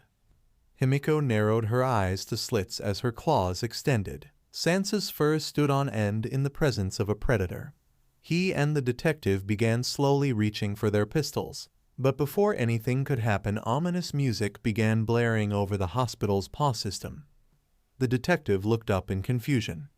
Why do I hear boss music? The door began to glow green before it slammed open so hard that it nearly ripped off its hinges. Midoriya Inko stormed into the room wearing her lawyer pants suit, with Nezu riding on her shoulder holding his tablet and cackling maniacally. She was flanked by Midnight and 13, both in full hero costumes. Izuku hadn't seen his mother this mad since he was misdiagnosed as quirkless. Interrogating a minor without their guardian or legal representative in attendance and using a truth-detecting quirk without consent. Really, detective, you should know better by now. Inko growled at the man. Ah, Nezu's personal lawyer. Is Miss Toga your client, Mrs. Midoriya? Tsukachi asked, ignoring her comment. That and my future daughter-in-law, Inko stated proudly. Izuku could feel his face turn so red that heat was coming off it. The detective looked very confused. Well, congratulations. Inko moved over to Himiko's bedside and placed a hand on her shoulder. We haven't met yet, dear, but I'm Izuku's mother. He was so broken up when you disappeared the first time. I'm not going to let anything happen to you. Whisper in my ear everything that happened, and I'll relay it to the detective. Inko leaned close, and Himiko began whispering very quietly, but apparently not quietly enough for Rumi to not hear. Izuku could both see and feel Rumi and his mother growing alarmingly angry, bordering on murderous rage. Rumi's forearm bulged with rippling muscle as she gripped the metal bar on the bed so hard that it began to crumple in her fist. After several minutes of whispered conversation, Inko stood back up as she exhaled through her nose harshly, her eyes glowing green. We'll start from the beginning. She has a blood quirk that comes with cravings. Upon discovering this, her mother forced her to suppress it under threat of violence. She doesn't know who her father is. After suppressing her urges for 10 years, Himiko was close to quirk-induced psychosis. Instead of lashing out to fulfill her bodily needs, she ran away from home after graduating middle school and stole from blood banks. She checked for her name in missing persons. Her mother never reported her as missing. She is registered with her school as living with her grandmother, a Miss Tanaka. Miss Tanaka is actually an elderly woman who donated blood regularly and whom Himiko posed as when dealing with the school, claiming to be her own grandmother. To finance herself, she infiltrated 2 gangs in Kamino, using the donated blood of their members to impersonate them using her quirk. She harmed nobody while doing so. This morning, 6 gang members tracked her to her apartment and ambushed her. She defended herself, as is her right. Tsukachi scratched his chin. All true. Gangs sure seem to have an odd sense of community, donate to local blood drives and sell drugs on the same street an hour later. The gang members used a tracking device that was hidden inside the bag of cash. Although you slashed them up pretty badly, nobody died. I can work with this, but I'll need your help, Nezu. Nezu hopped off Inko and onto Tsukachi. Happily, I can't wait to have a chat with Himiko's mother, he said, spitting out the last word as if it were poison. Himiko seemed incredibly confused. Wait, I'm not being arrested? The detective spoke up then. No, due to the extenuating circumstances and you being a minor, you're not under arrest. Your mother will be the one facing charges. Nezu turned his attention to Himiko. I took the liberty of testing a blood sample they took while you were unconscious. Would you like to know who your father is? You have the option of becoming a ward of Yua or living with your father. My dad? I want to know. But Mom always said he was a monster like me and refused to say anything else, Himiko said reluctantly. Nizu smiled mirthfully. I can assure you that he's no monster and neither are you. His name is Sekijiro-kan, otherwise known as the pro-hero Vlad King. Would you like to meet him? After a unanimous what? Himiko could only nod in shock. Fantastic. He'll be by shortly. Nizu chirped as he and the police left the room. Izuku got up and pulled all his moms into a hug. Thanks, Mother, Mama, Mom. We'll be in the waiting room with Mr. Oguro. Take your time. Inko said as they left the room. No wonder you know so much about heroes, Mei said as if reaching a conclusion. Izuku's eyes went wide as he realized what he just did. Please don't tell anyone. It's supposed to be secret and Mom's a really private person. He rushed out. Rumi waved him off. Don't worry, Izuku, we won't tell. She turned to Himiko then, the blonde shrinking under her gaze. Why didn't you tell us? We could have helped you. Himiko looked down at her lap. That's what I was afraid of. If I got caught, it could have jeopardized your futures as heroes. Rumi, Izuku, and Mei climbed onto Himiko's bed and pulled her into a hug. I think I speak for all of us when I say I would rather not be a hero than lose you, Himiko, Izuku said with watery eyes. They lost track of time as they held each other closely, Himiko's purring never letting up. Izuku idly wondered at how right it all felt. A knock sounded on the door. They all looked up to see an uncomfortable-looking Vlad King peeking around the broken door. Is one of you Himiko? They pulled themselves from the hug and Izuku turned to Himiko. We'll wait outside. As they began to stand up and leave, a hand grabbed Izuku's shirt. Stay please, Himiko said quietly. They all sat back on the bed without another word. Himiko smiled small and waved at the large man. Hi. Tears ran down Kan's face as he slowly walked up to the bedside and dropped heavily to his knees. I'm so sorry I wasn't there for you. I didn't know that you existed until an hour ago. I met your mom when I graduated UA. I was only with her one night. In the morning I told her about my quirk and she called me a monster. I never saw her again. If you give me a chance, I would love nothing more than to be your father. Himiko slowly made her way off the bed onto unsteady feet and pulled a still kneeling Ken up. I'd like that, Dad. Ken lunged forward and pulled her into a hug. At first Himiko stiffened, but it was so gentle and filled with love for his newly discovered daughter that she melted into the hug and began purring. Since it was Izuku's turn to host study movie night, he was waiting with Himiko at the gates of UA for Rumi and Mei to show up. So you all moved in with your dad? He asked, turning to Himiko. Yeah, I didn't really have anything to move anyway.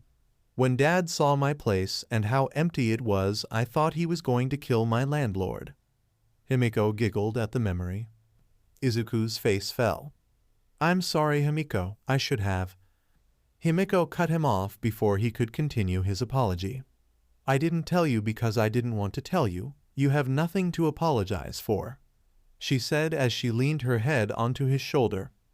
Besides, now we're basically neighbors, she chirped. If you count 5 miles away as neighbors, yeah? Izuku laughed at the absurd size of Yua. I went to visit Miss Tanaka at her nursing home too, actually, Himiko said with an odd expression. What for? Izuku asked. To apologize for impersonating her and wasting her blood, but she just said that if her blood helped me then it wasn't wasted. I never imagined myself being accepted by so many people before, Himiko said, her eyes beginning to water. Well, you are, and I'm sure there will be even more to come. You're amazing, Himiko. You would have to be blind not to see it, he said, smiling brightly. Himiko began purring against Izuku's shoulder as 2 figures walked up to the gate, hands brushing against each other's.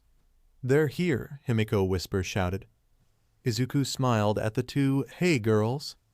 After they let Rumi and Mei inside the gates, they all piled onto a Yua golf cart used for transportation on campus grounds. Mei had vehemently insisted on driving.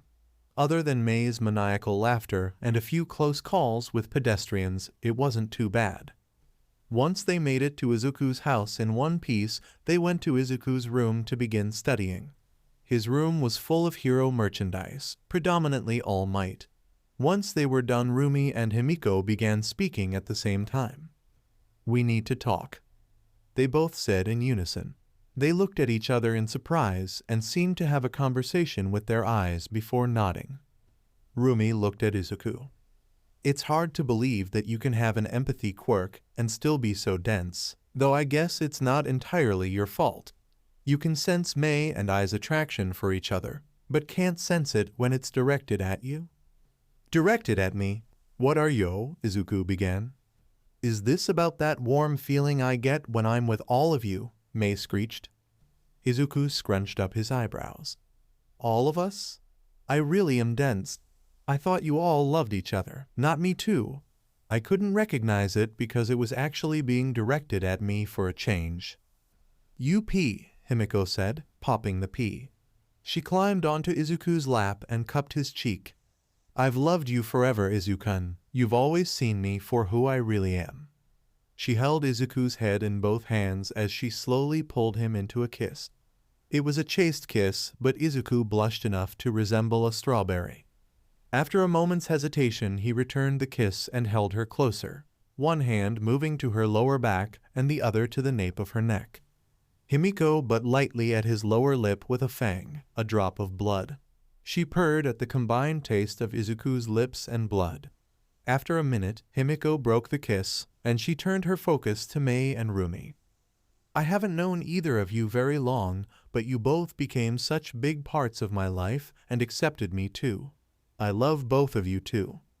Mei jumped onto Rumi where she was standing, holding on like a koala.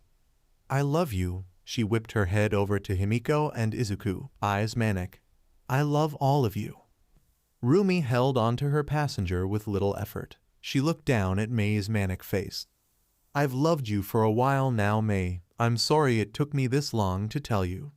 She leaned down and kissed her. Mei froze at first, eyes wide, but after a couple seconds she melted into the kiss and hummed. After a few seconds, Rumi broke the kiss and looked at a blushing Izuku and a grinning Himiko.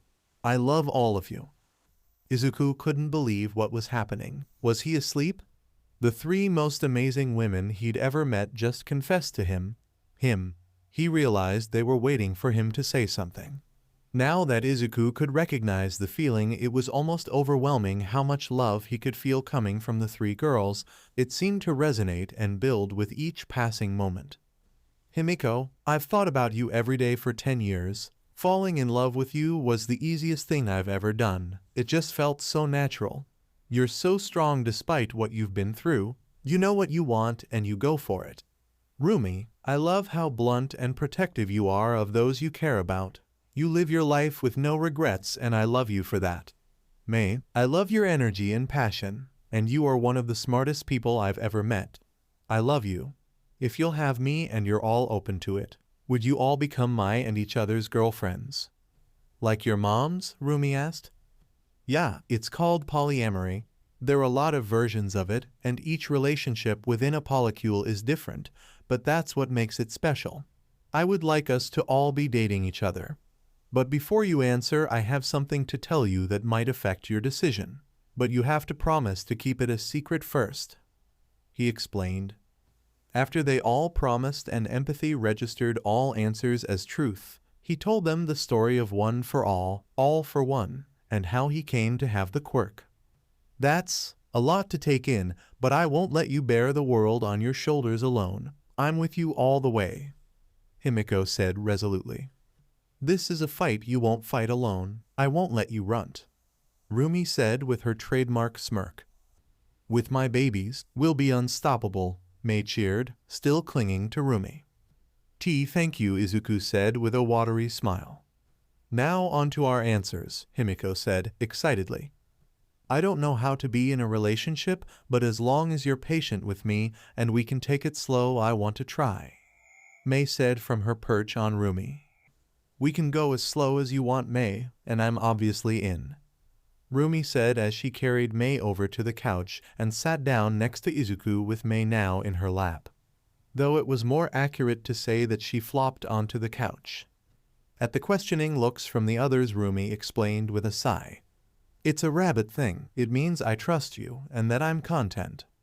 Izuku, Mei, and Himiko all cooed at her explanation. "I've never imagined being loved back by anyone, let alone 3 people.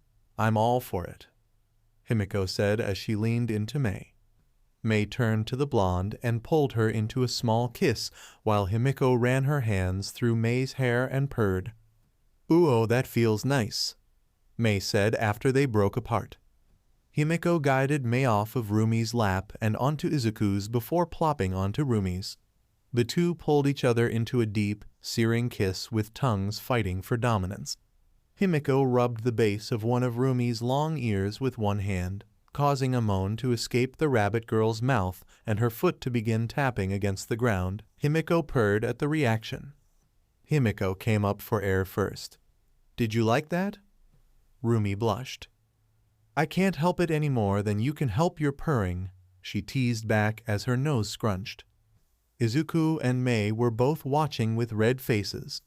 "You can go at your own pace, Mei. I want to take things slow too," Izuku reassured the pinkette.